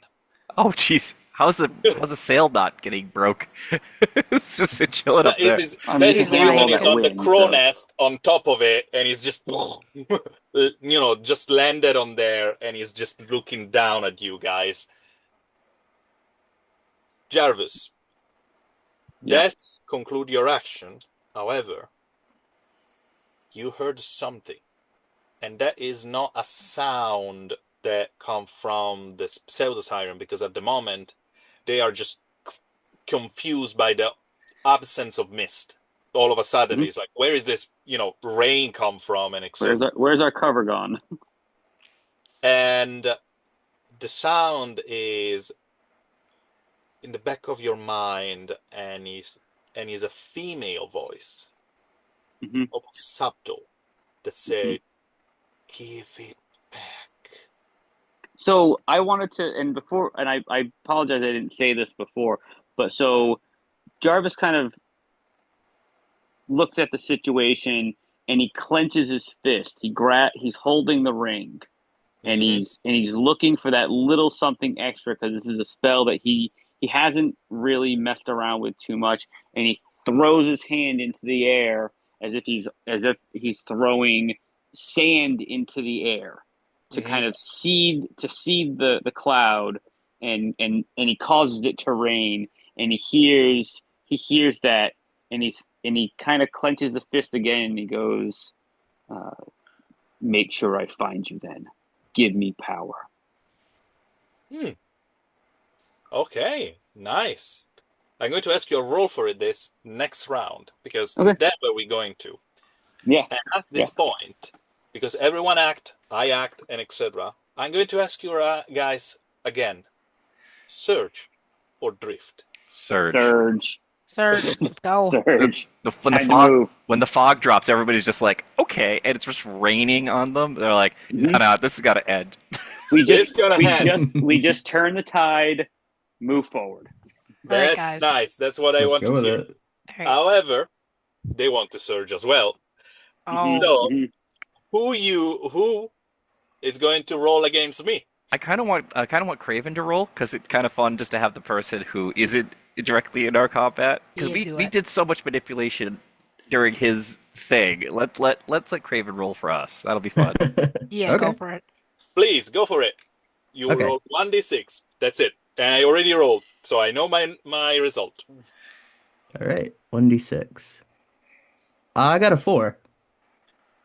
And I got a 2. So you gotta go first. There we go. Hey, glad that worked out. So, guys, you are ready to fight. Now you got the upper hand. Who acting? What are you doing? Discuss between yourself, guys. Decide. Go for it. All right, guys. We need to get the big one out. If the big one goes out first, maybe they'll run away. I'm already in the background, like, because I missed the other ones. I'm like, is that? God damn it! I can probably anyone has any ideas? I could probably get up. If I can get there up pretty fast, I'm pretty sure I could take it out pretty. If I get lucky, I can get up there real fast. I'm just gonna shoot a bolt at it. Jarvis is already reaching for his pistol. So if you want Jarvis to take a shot at this thing, go ahead. Let's let Jarvis take a crack shot first. See how you can even hit it. You know what I mean? Yeah. I mean, it looks like it's within range, right? I mean, this gun has some range to it.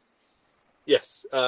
Technically speaking, yes, you can use your flintlock. The range is quite high.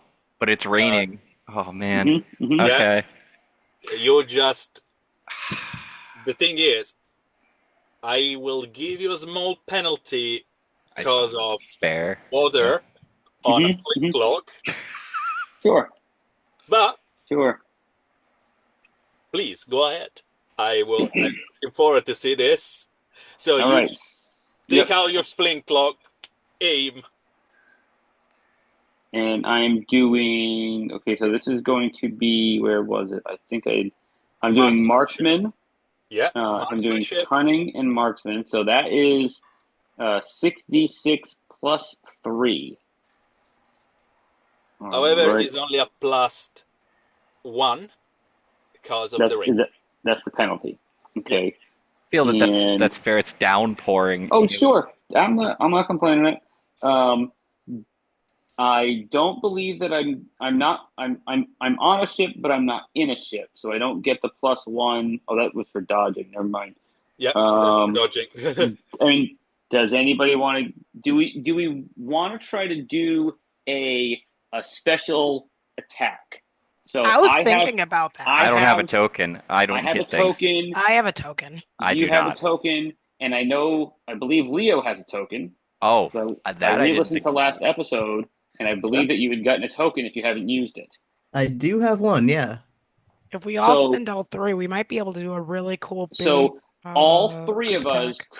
could Just do unload something on to it. try to unload on the big boss right now. Yes. I'm Okay. in. I like where this is heading. However, guys, it's supposed to be, Within the same combat, probably. Frig. no. It's not that. I will allow it because I like the player having fun.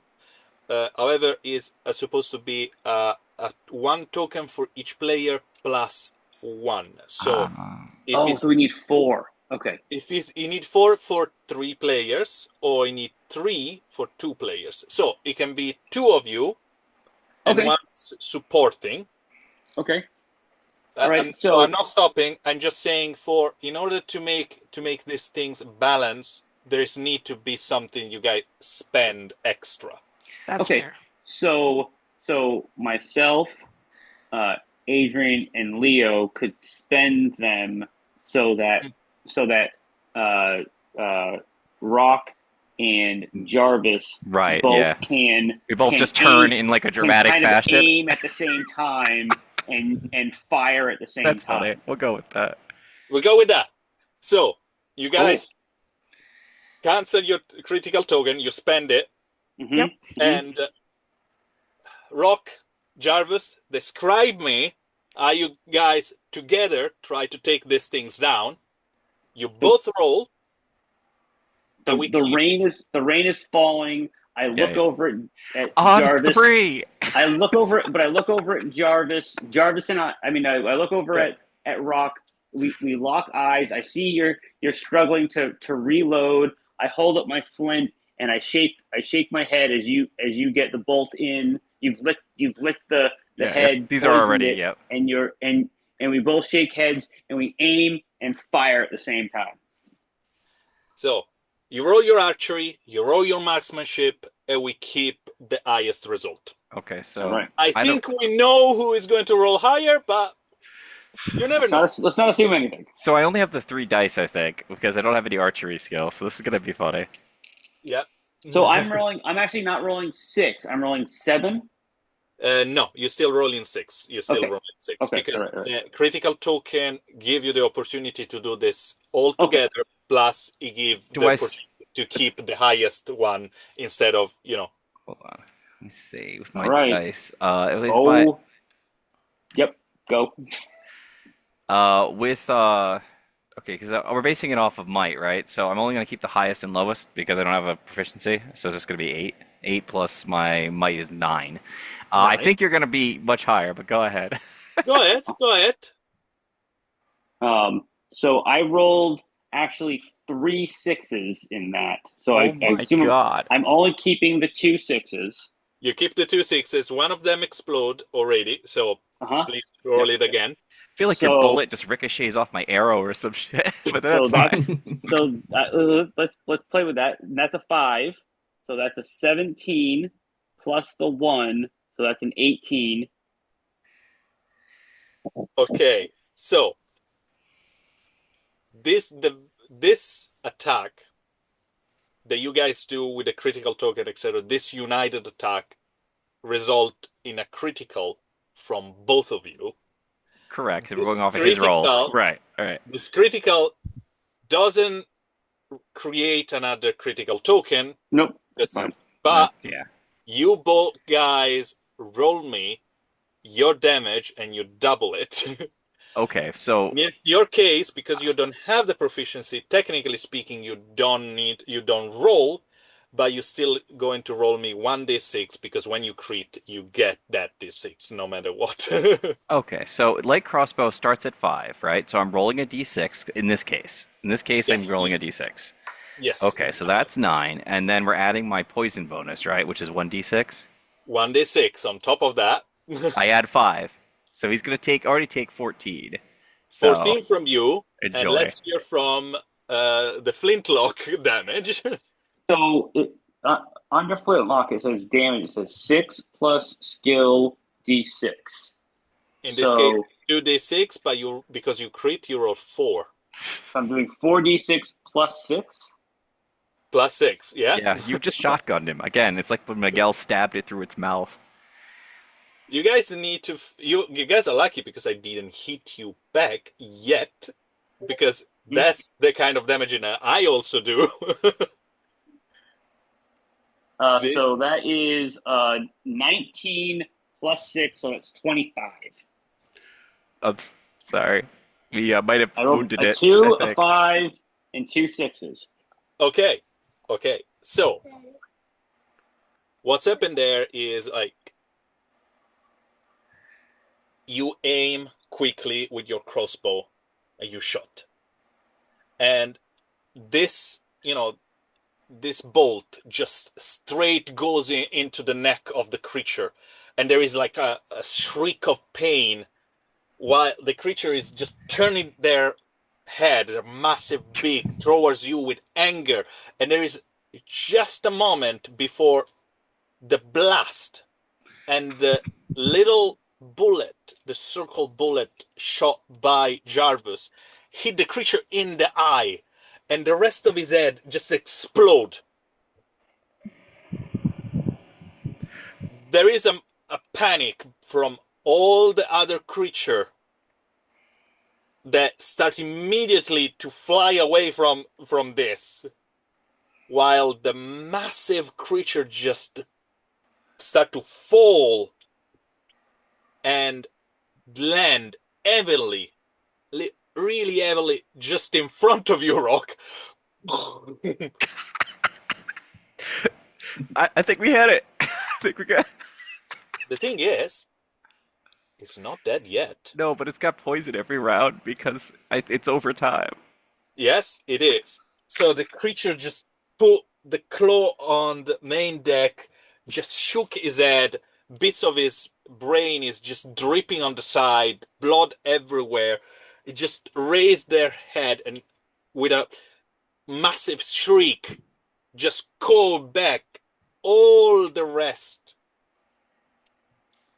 However, it's not the round yet because you guys just landed a massive blow on it. That's But okay. Miguel Land, and Miguel, kill it, Craven, Miguel. you can act. Oh. Oh, man, that'd be so cool for Miguel just to like leap on it because it's on the ground and just. But So, we'll figure that out. Can I ask? yeah, I don't have any more action except to move at this point, right? you can move up to your 0 action. So if you want to move, you still can, but just in the limit of feet that you can move with your 0 action. Yeah, yeah. Okay, so I could, but I could. I mean, come on. I think I could at least move up to the creature. Um, would I be able to draw my my sword? Um, If not, Move don't up worry to the about it. creature. Move up to the creature. Yes. Draw out your sword. Unfortunately, yeah. I mean, you can, but you will use one of your reaction in order to do so. So you don't have any defense. Okay, I will at least move up to the creature, and kind of be holding my flintlock like I was, kind of flip it over so I could use it as a hammer to either defend or Yeah, Yeah. yeah. possibly react. Flip it Okay, just over, wanted. ready to strike, Yep, cool. or eventually parry something in case. Exactly. Yeah, exactly. Great. Just wanted to make sure I said that. Thank you. Well, that's doing better because I'm thinking at this point is because I just used my bolt. It would take me time to get it ready again. I'm probably gonna have to bite this thing, like because it's this close, and if it moves at me, I'm gonna have to probably put my mouth on it, which is something I'm not particularly fond of. But you know, You never know. Miguel, are you with us? Because it's not, I will move it to Craven. Oh, Just sorry, I was talking and I didn't realize I was muted. oh, it's okay. Um, All right. so do you want to do something, or you want to Yes. wait for Craven to do his action? Leave it to you guys. Uh, I can do either. Do you want to do Uh, something before I try to end this thing? Attempt. The attempt being there. I can go either way. I can go first if you want to like draw it out for dramatic tension. Sure. You see Miguel in Miguel slow motion. walking slowly as it's raining. His sword glints and lightning flashes, and then it goes over to This is a Craven. that's Yeah, exactly we that's exactly a Miguel thing where he's just very into the moment where he's just pushing through the rain like, you know dramatically. dramatically the rain over your torso glinting on your scales, and you're ready. But Like a bad the romance camera novel. cut, and we go on Craven that is towering on top of this guy that is on the ground in front of him. What you do? Hmm. Um, hmm. Well, I imagine with all of my length and whatnot, I'm probably fairly heavy, right? Yes, you are. Sumo slam. I want to slither on top of him and pin him. And pin him down. Yeah. Yes. Just so you know, that will give him an advantage to stab you. Hmm. Okay, that's actually the opposite of what I was kind of thinking I'd go Because for, so I'm you gonna know it's cancel like that.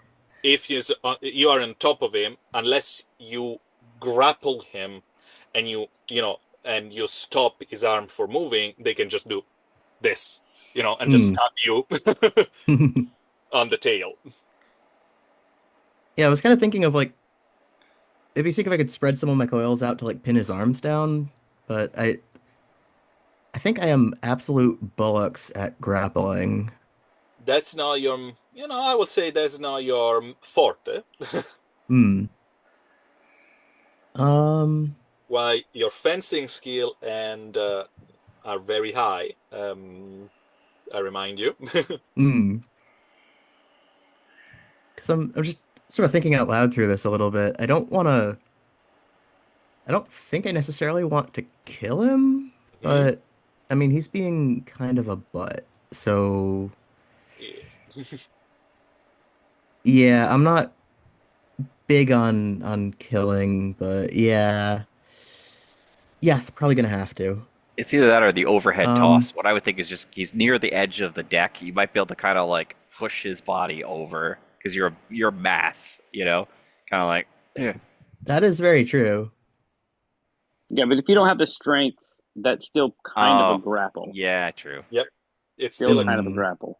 Yeah, no, all right. You don't have to kill him, but you could maybe, if you don't mind us doing this, David, Mhm. maybe you could try to run your rapier through his shoulder, like his right shoulder, so you're away from anything dangerous, but you're pinning his attacking arm Oh, to to the the deck deck. Ooh, with the rapier. So now you can say, great, now we can have a conversation. Yeah. I love In it. this case, is the knife that Craven has. Not because it doesn't have a rapier. That's Miguel. However, yes, he definitely can do that. Also, guys, just an information for the player above the table. When you reduce your enemy to 0 or less, you get to decide. You can kill them or not. It's up to you. Hmm. Their life is in your hand. You can just decide, oh, I knock him down. That's it. yeah, yeah. That's super good to know. Hmm. All right. Okay. Knowing that, I think I'm gonna definitely attack him then. Okay, so you take out your hidden knife, I presume? Yeah. Actually, how much? Hmm, I also have a flintlock pistol. yeah, How much you do. ammo? Do we track ammo? We do not because we you still have to reload and reloading take an entire round with a flintlock. Ah, okay. So um, you're not going to be able to shoot every single round. There is a moment where you literally just, loading a flintlock is like putting the powder, pushing it, everything. It's like it takes some times. So if you want to use it, be my guest. However, you're going to spend, you need to use something else next round if you want to carry on damaging him, or Hmm. you need to spend the entire round just reloading your gun. does he get a bonus because he's so close to this dude and he's knocked prone? Like, is he's basically holding the gun against him? Like, I'm gonna shoot you with your shoulder, basically, or whatever. That is the reason I said you're on top of him. You got Yeah. a Okay. bonus next round. So yes, it does. With the muzzle one. No matter if you use a flintlock or or just his body or Okay. whatever, is going to get a bonus because the guy is prone and is Hmm. literally just at your feet. Okay, so I'm gonna save the flintlock for when it would be a little bit more advantageous. I'm gonna kind of sneer down at him. So we're so fond of dragging out knives at strangers, are we? And I'm gonna pull out my own. And mm, you know what? Let's go full ruthless. I'm gonna go for the back of his neck. Okay, I mean, slashing, piercing, just for me to understand the result.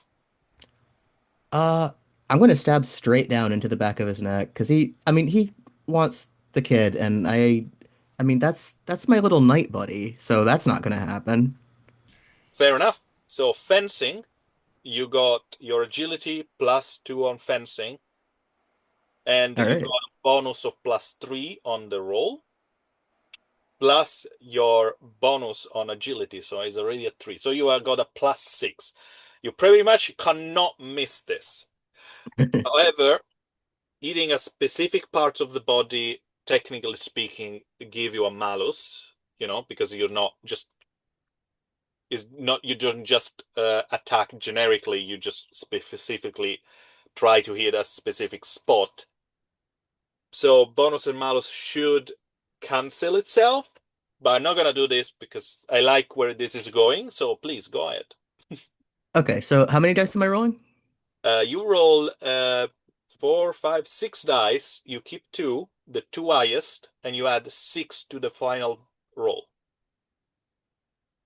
Okay. So 6.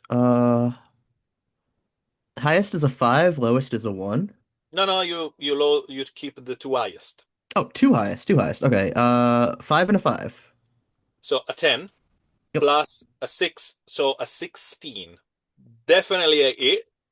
All Not right. a crit, but just by 1, unfortunately. However, the guy, even is pinned, is down on the ground because he is going to try to, move away.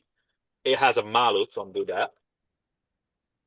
And even with a good 5, 6, 7, 8, it's supposed to be a 9, so it should be able to try to avoid it.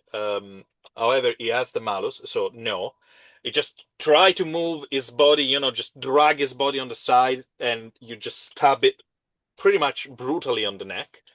So you got 4 damage plus 2d6. Nice. Please Okay. roll it. Yep. 2d6. There we go. 5 and a 6. Oh, it's gonna go right into the deck. He's gonna stab him through the neck into the deck. Thanks for Oh, describing this for us, Brian. Yeah, that's what's happened. You oh, just stab it through, and it oh.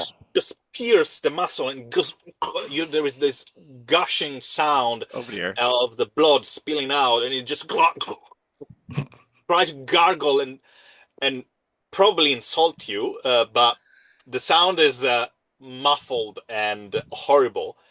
You definitely got the upper hand. However, is now, guys, back to Miguel. It dramatically What a shifts what a straight to hard me cut Yeah. as I walk towards the siren. Mm-hmm. in I the rain. stay Your in the shirt. rain. I'll wait for it to look up before I before I quicken my pace. And you said this thing was the size of a small van. Yes. Then I'm gonna be as dramatic as possible Hell yeah. as I go a little faster, and then I go into a little sprint. I jump up, I have my rapier, and I strike down. Yeah, I figured. So it's gonna be fun. Please. And I'll try Now- not to slip Okay, so now because it's wet. I want to ask you, Do you prefer to roll this with fencing or acrobatics? Technically speaking, for you, is the same because you have 2 dots and 2 dots, and it's still agility. However, depending on what you're choosing, I have some malus or not. 1 second.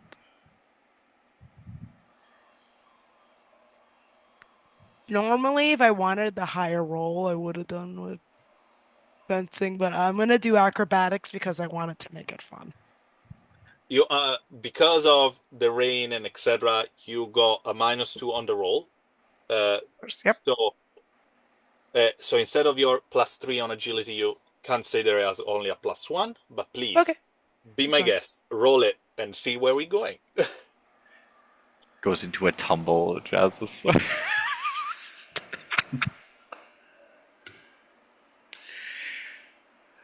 Oh god, we're all so overdramatic. It's great.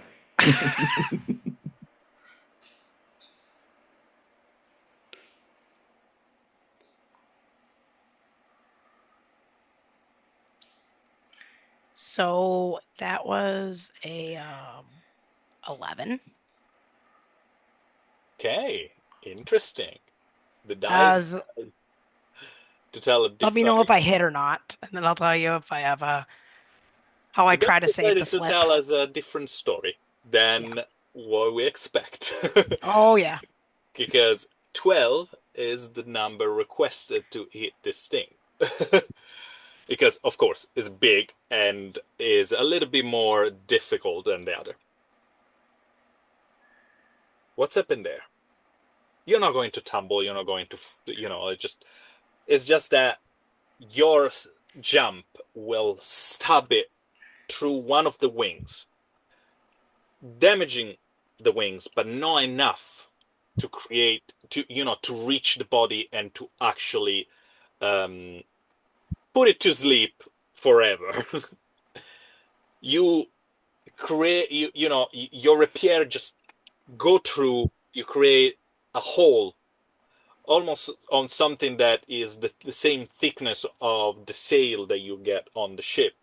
And you try to trash it out, and you just do a little bit more damage, but you free the rapier, and inside of you there is that moment where like, you are so close. But that gave me an opportunity. Because the pseudo siren now strike back. And moving on the spot, he tried to pierce you in the chest using the massive beak that he has at his disposal. Here we go. All right. His ripped chest exposed. The beak Oh no, my clothing. Yeah. I'm sorry. I shouldn't have showed off. That's what happens. That's what here. Oh no, I deserve this endorsement. So I With a keep trying to 13. be extra. Yeah, he hits you. Yeah. With a 13, It's the faded. creature just turns his head and he literally thrusts you in the middle of the chest. You got a chance right there to dodge it with one of your reaction if you want, or try to parry it. But if you fail, you're gonna get the damage. Just tell me what you wanna do. It's slow motion. Mukyo. What's my parry roll? It's the You go same for as parry. dodge. Yeah. I live pretty on the balanced. edge. Let's do this. Because Okay. if I parry it, that means if I parry it, it says it's parry and shield. What's the difference? If I dodge it, it No, misses. parry and shield is just one skill that allow you to parry and use shield in combat. It's just only one under one name to because you pretty much do that. Dodge But it doesn't give you like an action to like strike back, right? if you crit on any things that is a dodge or a parry, you got a free counter attack. That would be I love pretty, those. pretty I epic like. if that happened. I like those odds. I'm sorry. Go Go big for the or go parry. home. Go parry time. Go big or Do go it. Let's home. go.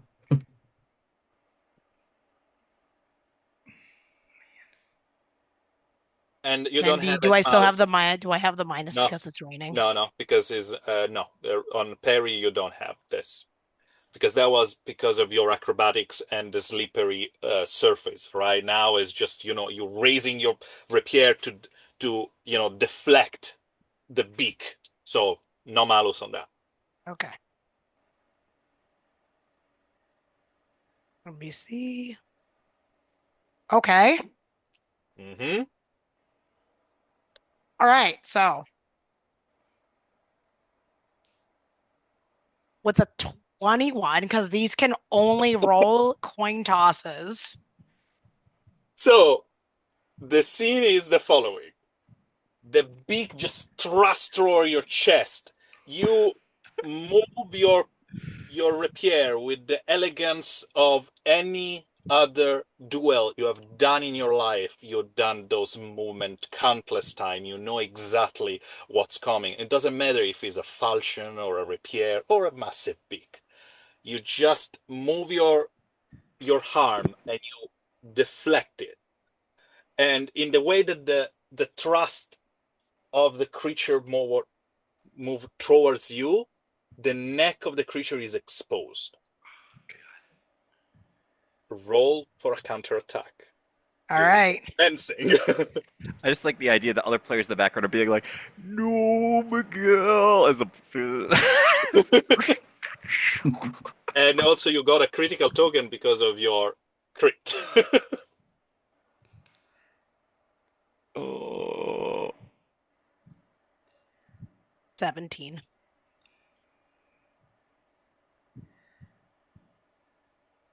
Roll damage, please. All right. No crit damage, just normal damage. So you got 4 plus 2d6s. I'm gonna laugh if it dies due to like the last poison dot at the beginning of a round because it just like uh, 10. falls over. A total of 10. Yes. We after after deflecting the attack, you move the rapier and slash it. You cut on the neck of this creature. More blood is started to pouring out. More blood gets on the deck. On me, probably. This is, ugh. Yeah, there is a spray on you, Rock. While this creature just stumbled, it was, for a moment, you all see it. It was having the upper hand. Oh, Garvis And got splashed. then Lovely. the elegance of a dancer, Miguel just flipped the things on his head. And now, it's my turn. Sure. Because this is all happening yours, guys. I still need to act. Yep. Okay. That was my reaction. So if anything else attacks me, I propose. You're pretty much fucked. And that's what's gonna happen, guys, because all the rest of those creatures are going to They're mad. I'm sure they're absolutely. all on you. Can I dramatically pose on top of it, right in front of it, Sure. on its body? You got free movement, right? You're just gonna use. Can I Yes, at yes. least, if I'm going to be attacked, can I at least dramatically pose that as this happening? Yeah, no, absolutely you can. It's just Miguel is playing for the audience. You Rock is feel the like guy. you're in the arena right now. People need to cheer you up. It's so funny because Rock's such a normal guy, and then he has this guy doing this ridiculous like, and then Rock's just like, "What the hell is going on?" It sounds great. All of this sounds great. However, Jarvis, you're the first one because you didn't use your reaction this round. And 2 creatures swoop in on you and land close to you and try to claw you and use their beak to stab you in the chest. The first roll, it's a 9, so I think I miss if I'm correct. My guard, I believe, is a 9. Let me I have, double. I have 6 agility and 3 to dodge. So it is a 9. So the first attack just claw you, but you still have your reaction. So you need to decide which, if you want to defend, and which one of those attacks you want to defend, because the second one is actually a 12. So yes, both of them seems to reach their target. Which one you prefer, the claw or the beak? Claw or and the beak is trying to bite me, or is it like trying to pierce its beak into me? Pierce Pierce. and bite. Yeah. Okay. I mean, I can't imagine it makes that much difference in this regard. Um, It does in damage, but yes. well, yeah. Oh, it does. Okay.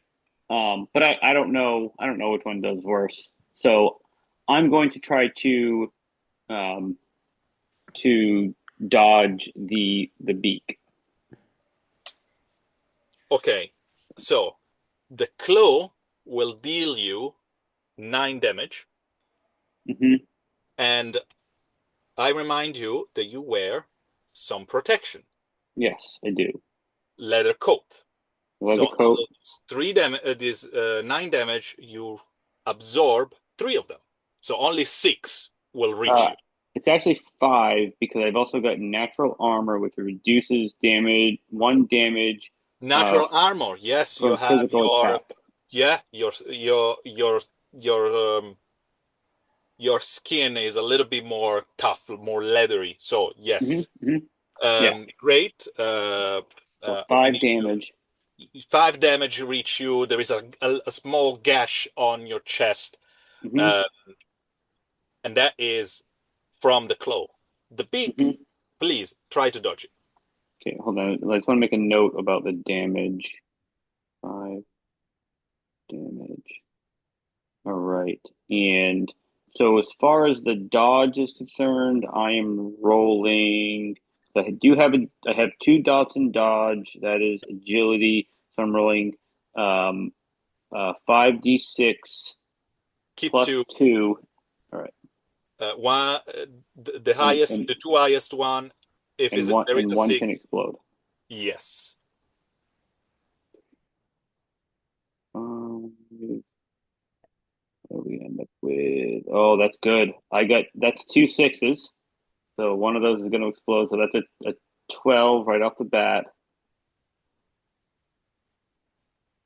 And a Hmm. 4. So that's a 16. And what did I say? Plus what? Plus 2 because of Plus your 2. agility modifier. So that's an 18. An 18. Okay, great. This is also a crit. So allow you to have an immediately counter attack, and Mhm. you got also a critical token. Great. Let me mark down that critical So token. All right. in And the so, meantime, you mark and you roll for your counter attack. I tell you pretty much what's going on, guys.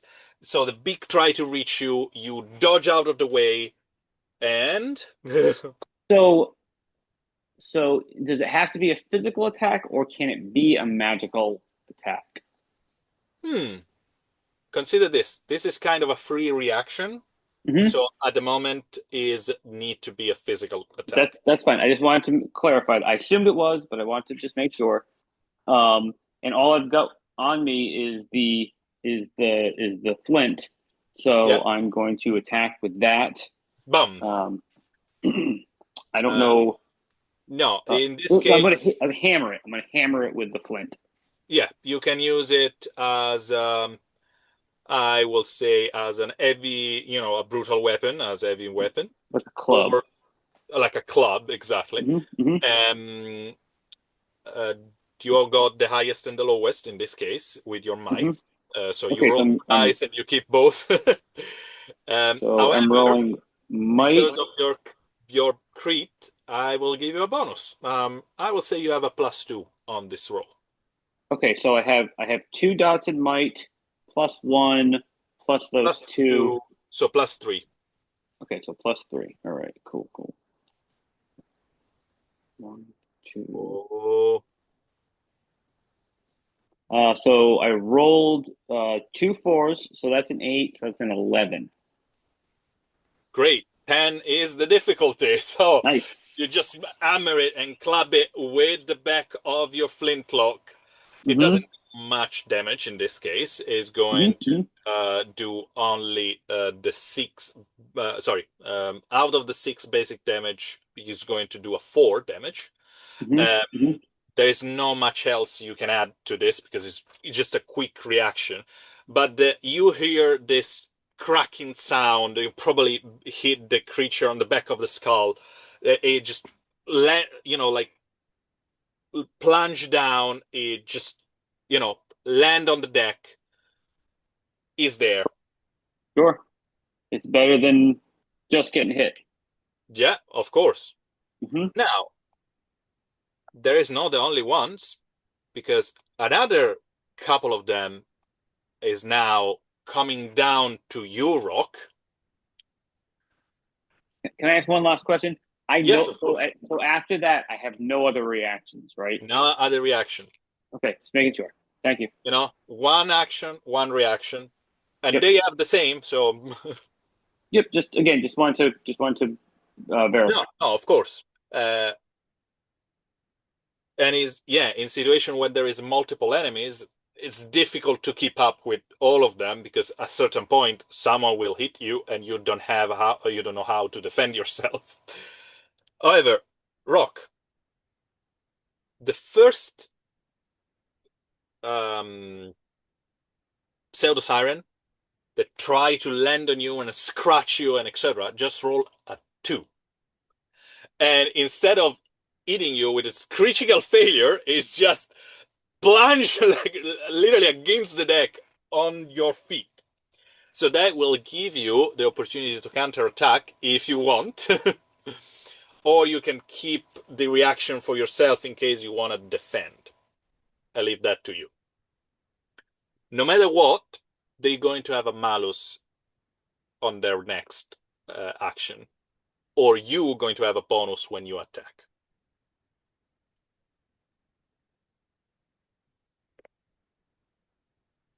So what's going to be?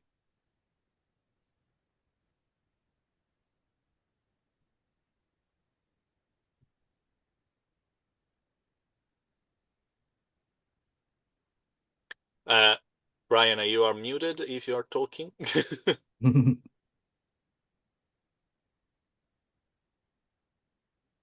I am not going to. Sorry about that. I am That's okay. not going to react to that one. I'm going to just let him hit the deck. I am much more concerned about ones that are actually going to hit me. It's like I said, If they are, he's doing the odds, and he knows there's more than one over there that really doesn't like me right now. So yeah, I'm of going to wait for course. one to actually try and hit me. I mean, it And there tried, is, but you know what I mean. yeah, and there is one that eat you with a crit. Okay, can I attempt to do that, or is crit mean it automatically hits me? The crit, unfortunately, automatically hits you. There's no defense from a crit. Like I don't give enemies defense against your That's crit. fine. All right, let's see what damage is like here. Yeah, I'm sorry. I just rolled 3 6s. Oh, that's fine. I Oh think it's no. funny that he like looks down at the one, being like, "Ha," and it just kind of gets out of the way and then stabbed in the back. And Do all I of a get? sudden, just on your back, there is this, the sound of the claw just ripping your skin, and it's painful. It is painful. Okay, so let's figure out what damage I took because I do have a leather coat and scale. I don't know what the scale gives me, but 1. okay, So it probably is going to be 4 that you absorb from this roll. okay, So the first 3 automatic damage from the claw are pretty much 0. okay. There is a 1 on a dice, so we're still at 0. You absorb all of this, Okay. but the other 11 that comes Oh, after that, yeah. they are just ripping through your skin. Oh, You feel just the pain, and immediately after that, your blood is going to mix with the rain on the deck, and also with the blood from Mama's yeah. siren here. That is the attack on you. Okay. Last series of attack is going to be on Miguel. Miguel, you got. I'm just thinking, you got a free reaction for that, but you also try to use your dodge, so you don't have defenses right Nope, now. I am standing there. I have my sword pointed to the sky. I'm dramatically ready to get attacked. Well, I had Yeah. a coat, and now I don't have a coat. Your coat, your coat is ripped. Miguel, your coat is flapping in the rain. You're just striking your heroic pose. Um, one of the creature fly close to you but misses. The other one just strike and is also inflicting you some damage. That's fine. I try not to flinch. I try to hold the pose. And is 10 damage on Oof. you. Yeah. You Oh, also can ow. absorb. Um, you also can absorb. And let me check what your armor is. Oh, you also had 4 because Yep, you guys have pretty much the same equipment. You also all had leather coat. Great for you. All of you add scales for one reason or another. I- Um, so, 6 damage to you in total. Um, and that conclude my round on this side of the ocean. Ah, right. all right. Because right there, Craven, you just stab this guy through the neck, blood everywhere. Time for communication and bargaining is over. We way past that moment. Well, He started it, we're to gonna be call fair. him Gurgles from now on. So Yeah, one-eyed Gurgles. when I gurgle, just roll on the front of from it was down on the deck. You back to you, and he roll on the spot, holding his neck, and with one swoop, try to stab you.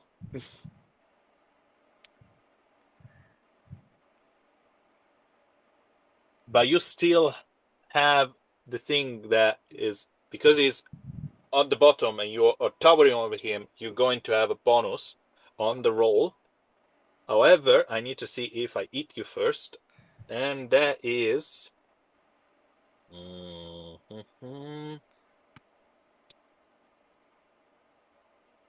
13. So that's definitely it. Oof. Please, what are you gonna do? There is this knife coming towards you. Wiggle, wiggle. It worked the last time. Wiggle. Wiggle, wiggle. Hmm. Uh, well, if I try to dodge, I'd give up my advantage of being on top of him. Yeah. True. Hmm. What if I'd be able to like knock his hand away? What would that use? Parry in this case. That makes sense. Hmm. Just Uh, Leo, if you need, because you gave us yours, I do have a critical token. If you need it either now or if you Alright, want it, yeah. thank you. yeah, let me know if you want it. Greatly appreciate that. Hmm. Hmm. Um, would there be anything nearby I could grab to try to like use to block? first of all, you had your knife in your hand, so it can be literally a knife against knife kind of block. That's Hmm. absolutely plausible. Or you can look quickly, grab something you don't, it just is a quick response, and whatever it is, you can try to put it in the middle. However, Hmm. it's going to be a little bit difficult to, just see these things whooping at your belly and just grab something and put it in between. Yeah. Actually, I think I'm gonna try to slash at his arm as it's moving towards me and see if I can disarm him. Okay, so it's a counterattack on his attack. Yeah, would that be more difficult than the parry? I'm guessing that's more difficult than the parry. It's it's going to use your fencing ability, but there is going to be a malus on the roll because you were trying to do it exactly at the same time of his attack. Hmm. You know what? Dramatic is the theme of the adventure tonight, apparently. Let's do it. I love it.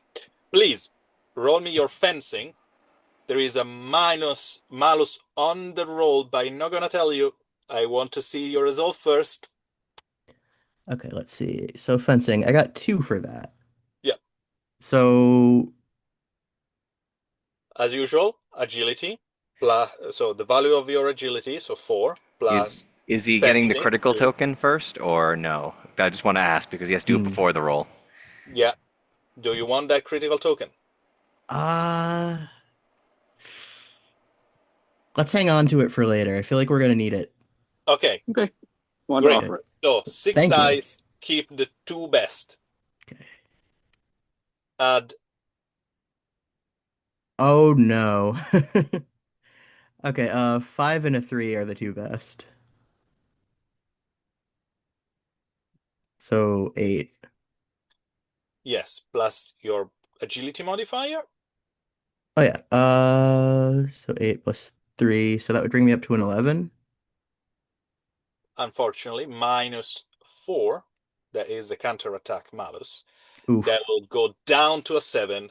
So you try to slash it on his arm, and unfortunately, the timing is not perfect.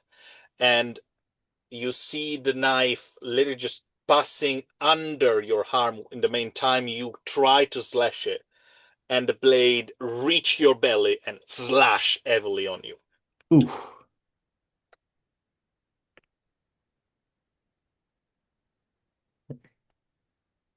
So how for much? Hmm? 13 damages. Ouch.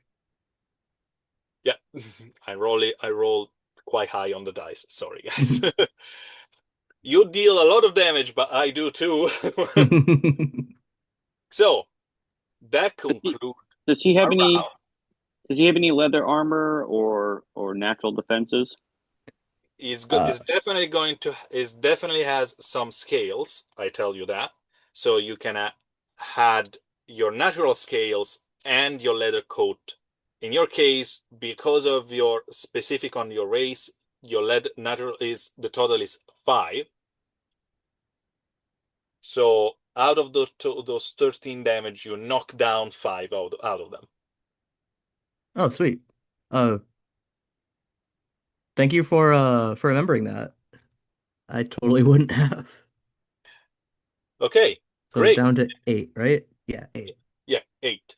And Sweet. that bring us to the third and probably final round of this combat. Let's see. Drift or surge? Surge. That's my. Let's do it. Let's go. Surge. Let's just end this. Yeah, Surge. Okay. Same for the enemy because they are very pissed. Hmm. So, who's rolling against me? It was Craven last time. Now we need another player. You want me to do this? I got a red die here, I guess. Like, I don't know. You want That's a me to? cool color. Yeah, all I right. like color. Red, Let's red go. is dead. Going with Red's the a red. strong color. Let's Going with do the it. strong red Red color. Red shreds. against black. This is the Okay. color of my dice. I have my number. Do you have yours? I have mine. Okay. Mine is 6. What's yours? 3. Ah, Hey. ah. So you guys go first again. Can Red I was a strong color. can I Look at do that. the? I know that I don't want to take too much of the spotlight, but can I do the first action because I have a really funny one I want to try. Please go ahead. I If Go you mean, guys for are it. cool with guys, it. you need to Oh decide. yeah. Go first. Yeah, roll with it, man. Yeah, go. Okay. I'm gonna use my petrification bite on the big creature because it's right there in front of me. So I'm just gonna like use my one per day petrification bite and cause it to have some problems. At least I'm gonna try. It sounds great. So, for everyone, I remind Rock is a Gorgonishus Sarptas. So, it's pretty much a male version of of Medusa from the Greek myth. Is naked and etc. It doesn't petrify with his gaze, but his bite has this paralyzing effect that is what they call it the petrification. So roll for it, and I'm asking here, anyone wants to give him a critical token in order to do so? It's up to you guys. I do have a crit. I So don't think I have a critical token to give you, because if I would, I You do totally because would. you just crit on the Oh, parry one. oh, I did. You're right. I can give it to you. Yeah, okay. All Then right, I will. cool. Okay, go ahead. No, that's cool. All right, I will take the one from Miguel gladly because I would like. I know Rock's track record with big things, so. All right, so the critical token, and then what am I using for bite? It just might? Is that what we're doing here, or? And is unarmed combat because it's Yeah, yeah. Okay, so I get the critical token, which makes it so they basically can roll. with roll proficiency. So right. you roll your might plus one die. So in total, 4 dice. You keep the highest, the lowest, and if there is a 6, explode. Okay, so let's roll that. There is no 6 as per normal. But I do have a 5 and a 4, which is 9, 9. 10, and I don't know if there's any. It's the size of a size Is of a van. the size of a van. Man, and Well, I will tell you this. You technically speaking, 10 will not be enough. However, this thing is very damaged, and also it didn't raise from the ground yet. It's still, lowering down. I picture he just leaps on it and just bites into it like he would like in a zombie movie. He's like, "Well, I got nothing else," so it just like leaps onto So I it. was going to give you, no matter what, I was going to give Yeah. you a +2 on the roll, Okay. and 12 is exactly the target number. Dude, that's why I said Rock needs that die. Great. So please, Rock, describe what's going on here. Okay, so initially Rock was like, "Oh, maybe I could like bite it when it comes to attack me," and then he realizes it's not going to. It's just going to be on the ground. So he basically just, because he's within like 5 feet, he pretty much leaps straight on it, like almost like a zombie movie, and just bites straight into him to finish And it. all your snakes and Yeah, etc., because they they also, are part of this, yeah, they'll bite him too. Yeah, they just attack all together. They all bite. so brutal. And I'm just staring at the brutality. I know this man Rock who is about just. efficiency. Rock is I understood. I noted. he understood the assignment. Rock definitely understood the assignment, and Okay, let's see if how it does with the venom. It's can I TN12. can I just cut Sure, here just a moment? sure. To quote a very famous game master, Rock, you want to do this? Because you just killed it. He had 2 HP left. It still looks dramatic, so that's all that matters. Okay, here's what I think happens. I think because he leaps on it, and he doesn't know how much health it has one way or the other. Actually, he probably would have died from poison the next round. Regardless, he leaps on it, he bites into it, and then of course, it just goes completely still because it's just, paralysis and it being dead. And he just kind of like comes up from it. There's probably got blood on his head, on his little snake heads. He looks up at the other like sirens and just like points at them. Get off the boat!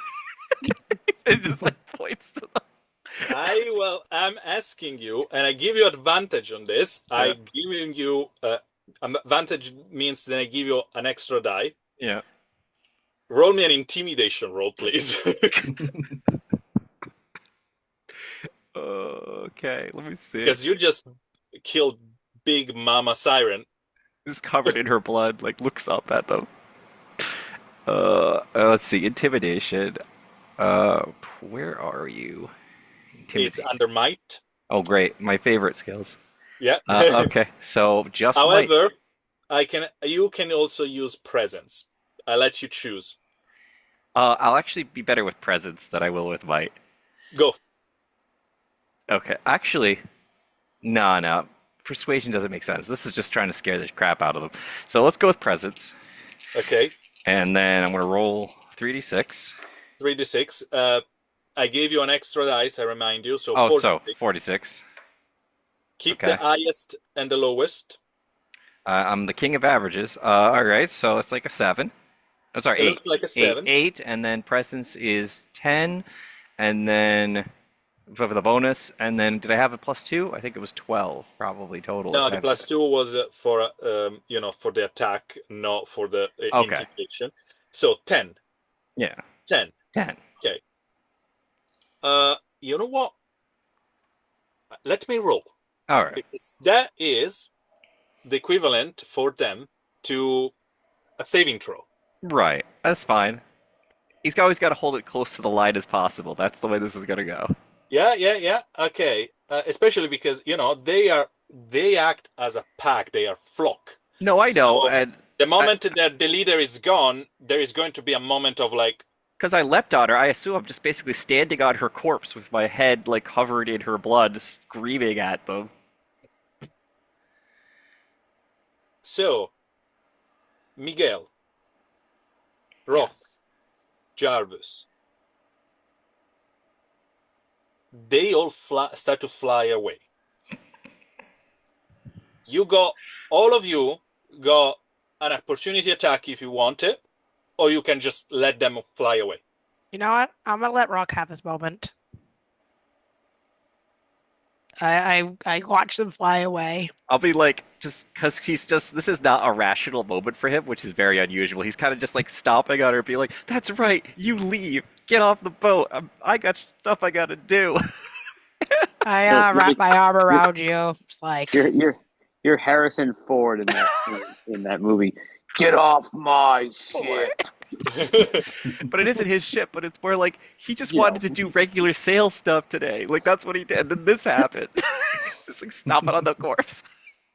remind me never to piss you off. That You- was awesome. You see He, in Jarvis's right hand around the ring that he is now wearing, that some of you may be able to see and even recognize.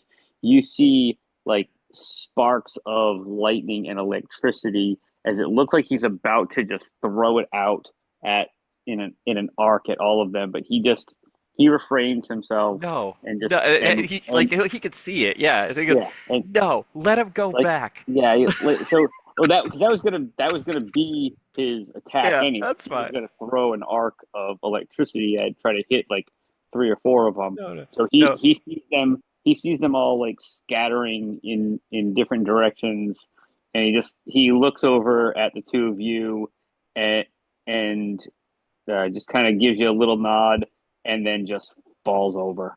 He's used multiple spells and is exhausted and just hits the ground, and you can actually hear him snoring a little bit. He's out. I heave. I sit by next to you, looking up at the sky. I'm like, that was awesome combat. just it's just like all right, after he's had his rage fit, he's basically like they're like the last of them are like flying into the distance. He's just like, "Yeah, you tell the others to get away from our boat." And he just sits down on top of the corpse, kind of exhausted. Yeah, or just And make a pile. and the weirdest things is, guys, that I remind you, those things mimicry your sound. I know. So Yeah. in the distance, you heard rock sentences being repeated by the other because it's like, yeah, tell the other. And in the meantime, those things leave the ship. That was a great use of your action. Bravo. I didn't know how much health it had, so I'm like, I don't No, know, you did paralyze not. it. I mean, Let's guys, you with that unite at the beginning, you did a lot of damage on these things. Plus the 10 damage from Miguel, that was literally at the edge of dying, and I roll your venom, your poison damage. I had another 2 damage on top of that, and I was like, okay, this is literally just hanging right there, and it's like the next eat is they are gone. Uh, I just picture all the heads also have voices, so this is just a whole mess of like craziness. Because you have him screaming, the little heads are probably saying random stuff, the birds are flying off saying what the heads and him are saying. It's a mess. it's a chaotic scene, absolutely You chaotic know, scene. I wonder if there was anybody else out on the sea right now and they saw like all hearing this is where ghost stories come from. Yeah, absolutely. So, but this is not over yet Nope. because we Nope. have another things going on. And in the meantime, Miguel, Jarvis, Hot Pot, then in all of this was there fighting on his own. I didn't forget about him. I just didn't describe it to you guys. However, you are towering over this body. Someone else is fighting for his life on another ship. Yep. Craven, you have the initiative. All right. Let me think for a sec. Well, he is definitely not very pleased with the situation. So that brutality is probably gonna make a return appearance. Mm-hmm. Hmm. Let me think.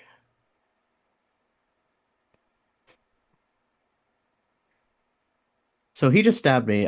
Is he still close? Is going to use the rest of his movement just to stand not up, but at least now is on his knee. At least Hmm. one of them. So it has a little bit more mobility, but it's still not up. Hmm. Let me think. Um, Super open to suggestions, by the way, if anyone has any like really dramatic ideas. I'm trying to. Hmm. He must look like he's in pretty rough shape. You just stabbed him in the neck for quite a bit of damage. Absolutely, it did. I mean, Hmm. he's got to be at the point of hanging on right now. So, I I mean, I do have one idea. He's already Hmm. got a big gash in his neck, and because I'm a terrible person who takes advantage of these things in combat, you should just stab him in the same place you stabbed him. He's got a big open gash in his neck, maybe neck armor. If you could use like a critical token from one of the other players and just be like, cool, there's already an opening there, I just could stab him through the spot that's already there. That'd be well, pretty again, bad. the called shot will give you a negative, but Right. but Hmm? again, I do have the critical. That's what So I'm just thinking. making a thrusting attack.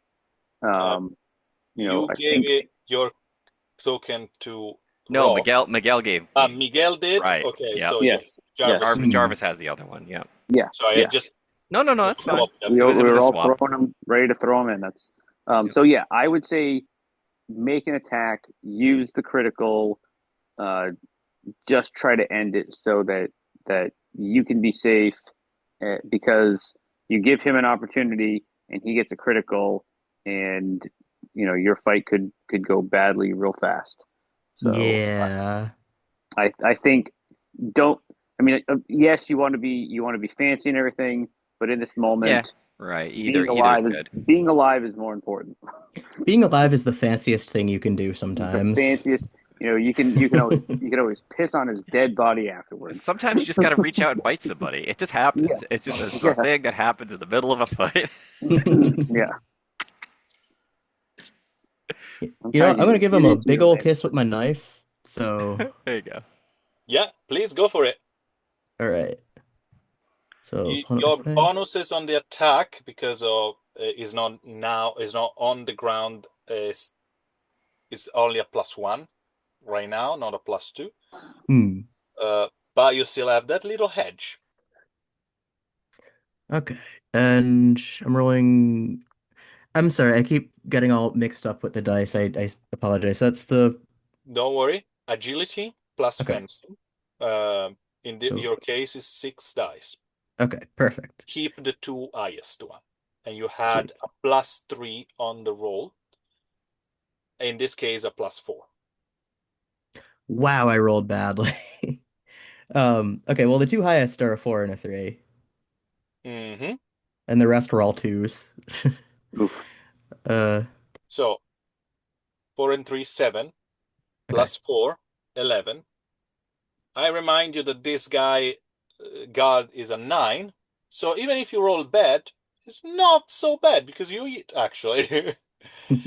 But in this case, it was good that you didn't go for the neck because that was going to give you a malus, a big malus. Mm, Also, did you use the token just to make sure? yes. Okay. So If we're Or gonna you use a token. token, wouldn't you have rolled 7?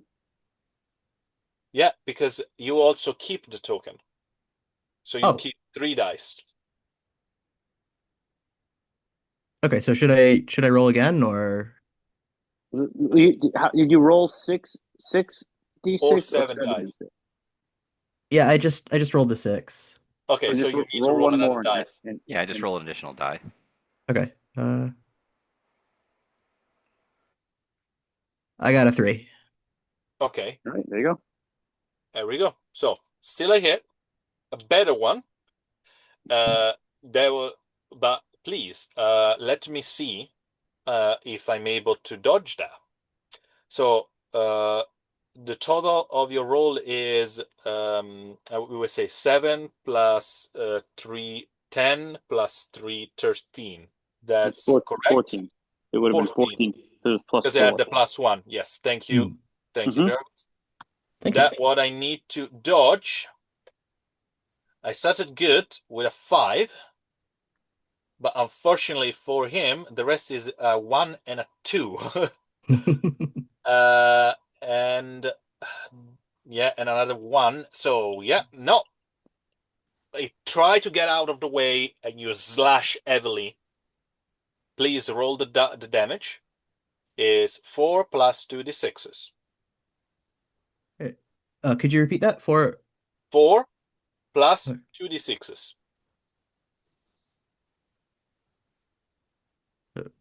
So 4d6s plus another No, no, no, 2d6s no, or no. It's oh, 4 damage. oh So 4 damage. 4 damage plus 2d6. Oh, okay. So for the 2d6s, I got 7, a 5 and a 2. Plus 11. So, sorry, plus 4, 11. Okay. Uh, plus the 11 you did before. I didn't forget that. Okay, okay. Uh-huh. So, I can tell you this. The guy is hanging on the edge of his life and is going to try something. Uh-oh.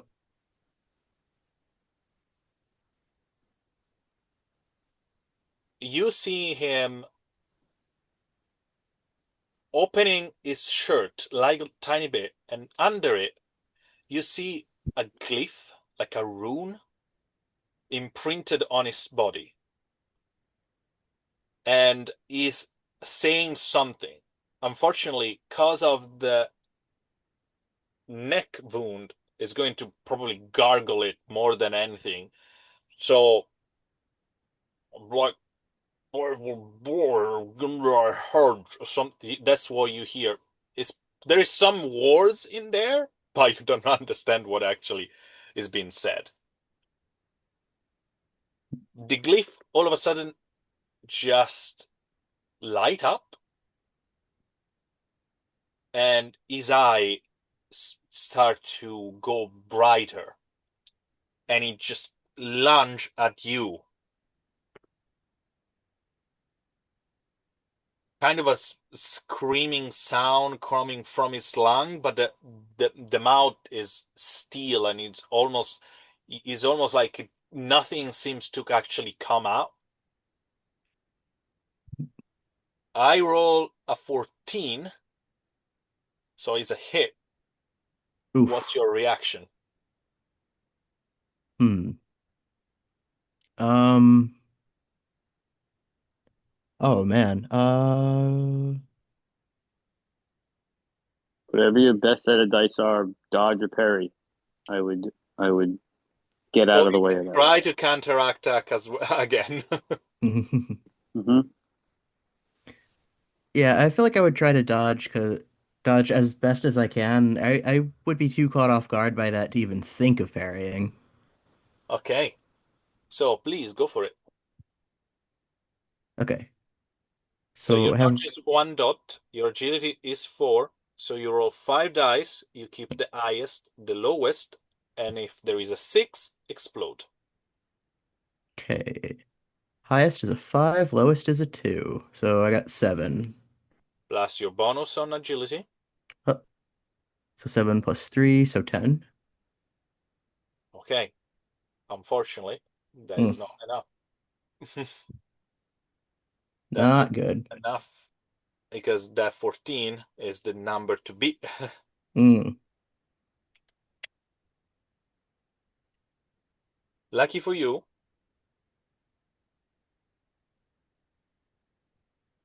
8 is the amount of damage that his knife does, but what's come after that is the things that worried you. So out of those 8 damage, you're going to take only 3 because you absorb 5 of them. Hmm. However, all of a sudden, the the knife is in your chest and it start to eat up, and you feel like a burning sensation coming from the wound, Hmm. and you also take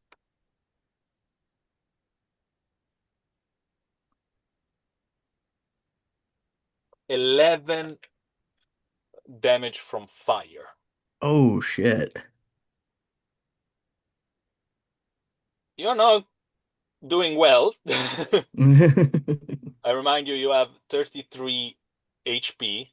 You cannot Hmm. absorb those fire damage on the moment, so you're still there, but you're hanging the edge of your life. So, guys, let's move quickly in the last round, and that is only you, Kraven. So, Hmm. what are you gonna do? Oof. Oh man. Um. They are you both are in terrible condition.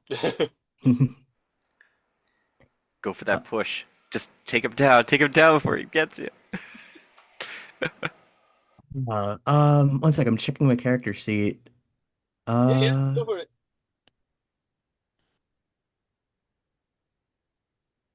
oh, I have heat tolerance. Would that work anything for fire? No, that is against the weather. It's not against Ah, natural okay. fire. But good call. Hmm. Oh shoot. I completely forgot. I have a wave runner +1 to athletics and dodge when fighting on unstable terrain, like a boat. Oh, Crap. I yeah. forgot all about that. Uh, okay. You know what? Hmm? It's fair.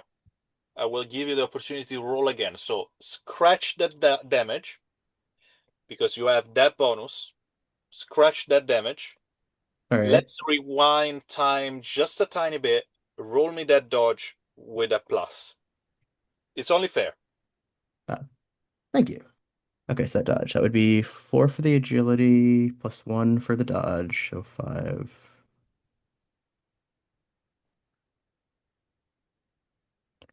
And highest and lowest, right?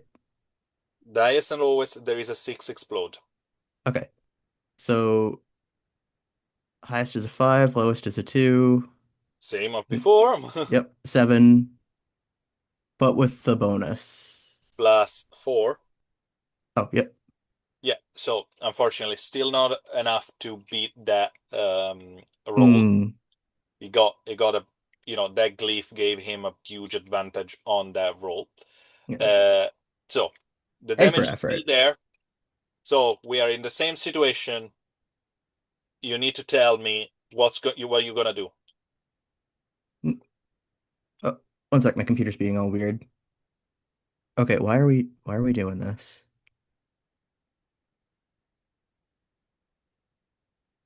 Okay, I suddenly can't see y'all, but whatever. Um, At least you can hear me. So please yeah, go for that's it. what matters. Uh, I think the best thing I can do is try to slash back. I mean, I don't really have anything that would be So super you're going helpful to here. surge. You try to take the Y- initiative and slash to this guy. Yep, let's go for it. Okay. Lucky for you, the GM chose drift.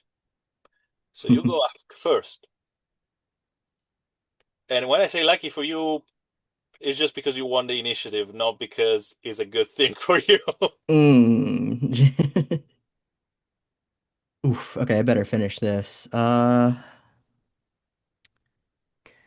just looking through my skills one more time. I should have used Venom Strike way sooner, but whatever. Can you use the flintlock and just be like finish it? It's just like do quick draw and blow his head off. Let's say it would be a simple action, and then you could probably just Mm, draw and fire. Your reaction will be that, you know, taking it out, Yeah. and your action will be firing. So if mm. everything goes well, you definitely go the upper end with that. But if you miss it or something goes wrong, you don't have any defenses. Ooh, yeah. I'm gonna do my best with the knife. Great. And in all of this, can I ask you, Mm, out of the combat, can I ask you a investigation roll? investigation. Okay. So I got Oh, two for that, plus cunning, so Yeah, four please plus the go two, for it. so six. Yep, the two highest, six explode. Okay, two highest is a six and a five. So I roll the six again, right? Yep.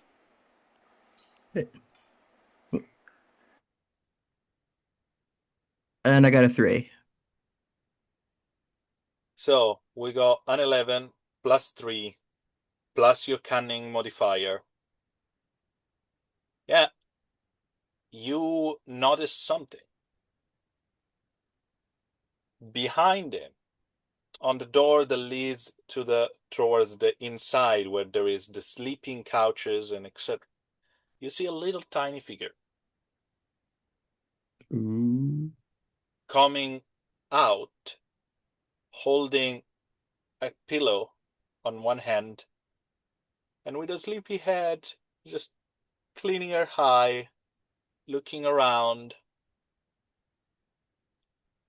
That's the little one, and she just coming into the fight. No, little knight. So, with this new information, please go ahead with your stabbing. Ooh,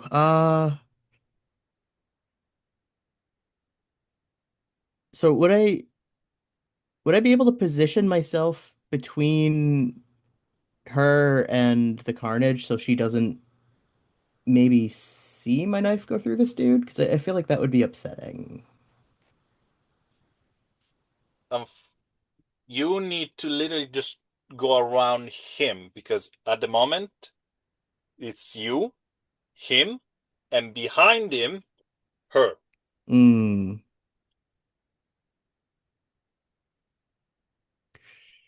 Uh, yeah, I feel like that would cost like more actiony stuff than just like stabbing, right?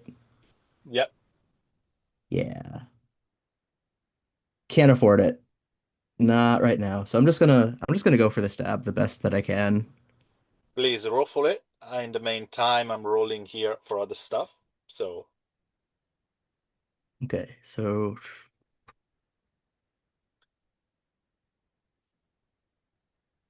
So, which skill does the knife use again? I'm so sorry. I keep Fencing, fencing. Don't worry. fencing. You can. Okay. I'm going to repeat everything over and over as many times as you guys need it. Thank you so much. I really appreciate it. So four for the agility, two for the fencing. Let's go.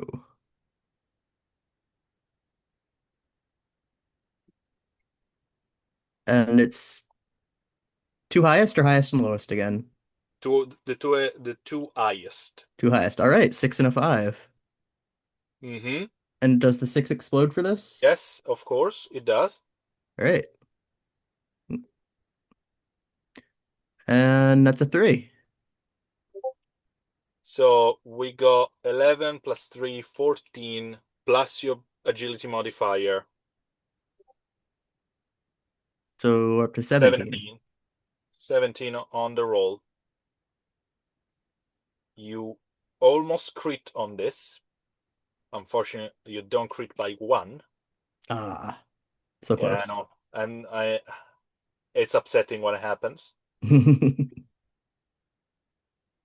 Okay.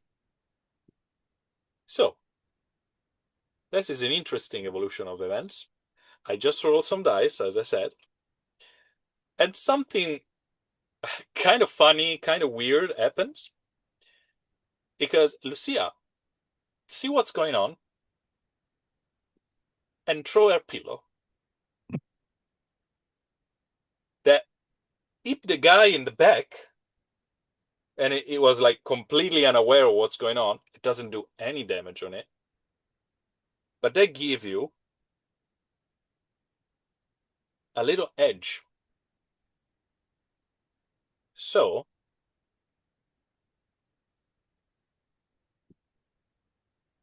I'm going to roll his dodge.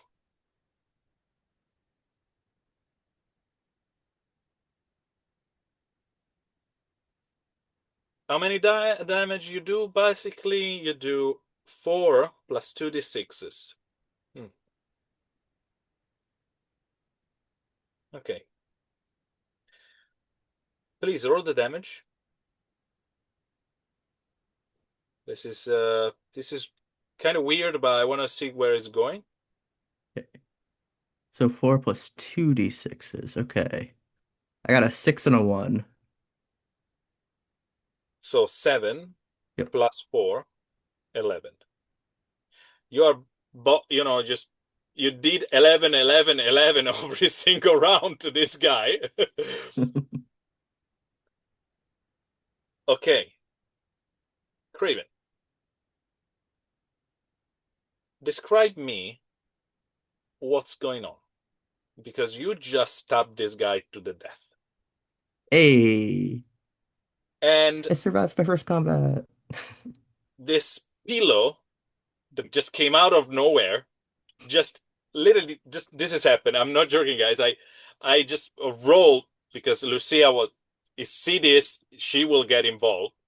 I roll for it, and she crit on an unarmed combat with a pillow. But of course, a pillow doesn't do damage, so I try to understand what was going to happen. So I give him a malus on the dodging of your attack. So please tell me what's gonna happen now. Hmm. Hmm. Okay, so here's what I'm picturing. Yeah. As I jerk forward to strike with my knife, pretty much right as the pillow bonks him on the back of the head, and it just like startles him just enough to kind of whip his head around right into the trajectory of my knife. Okay. And you stab and you pierce through and you pierce the head and the pillow in just one swoop. Feathers everywhere. Feathers everywhere. Lucia just didn't expect that, so she's a little bit startled, but at the same time, I remind you guys that she's the one that create all those traps, so maybe she's ready for this already. And after this, you and the guy both collapse. Is because he's dead. You because the wound are starting to get to you. I'm going to close both of those situations with a little bit of a jump forward. You guys are all wounded, some more, some less, some none at all. You're going to need a little bit of rest. You need to going to be a little bit of recover.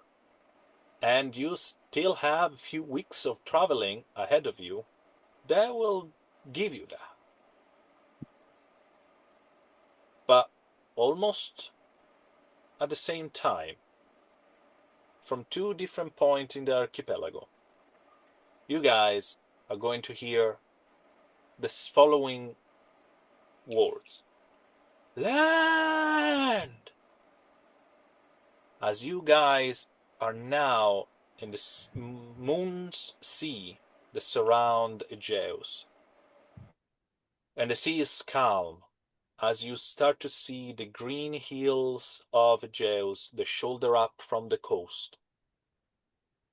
Terrace upon terrace of olives, barley, and other plants that are being cultivated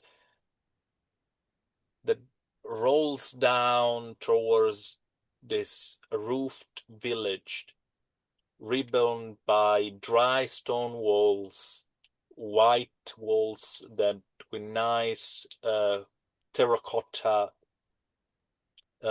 roofs, soft windmills that turn slowly, clay amphorae that are beside some cottages.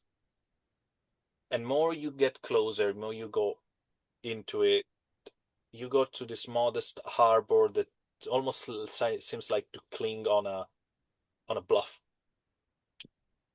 This is Tesiki, a farmer, probably the farmer's pride of Aegeus. You start to see from the ship shrines painted in the sea blues and gold symbols with the careful pattern of the Caliberian church on one side and the symbol of the Archbishop Lancelot Blackburn that declared independence of the Geos 20 years ago, and is still in charge of this whole land. The tide crest of the guilds are showing up on most doors and signs everywhere. Beyond, you see fields of dark bands of pines and the leans inlands towards what it looks like a nice woods. And the wind that cut through bring you this smell. Something like, I will say, smoke. But it's not just that. It's probably, how you say it?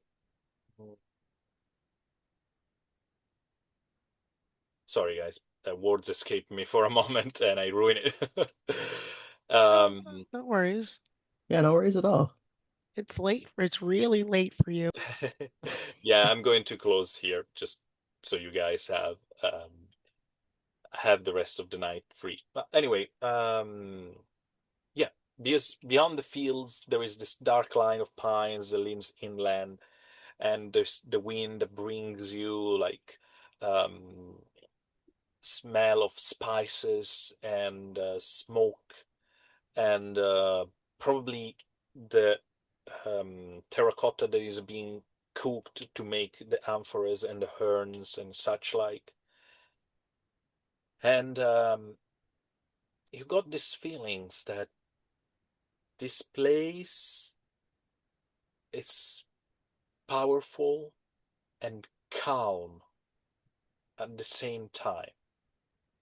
Here, fate, reason, past, present, harvest, and political power, they all collide together. And somewhere in those hills, you know, there is an hermit that wait for stories in exchange of information. And on this, we close the session for tonight.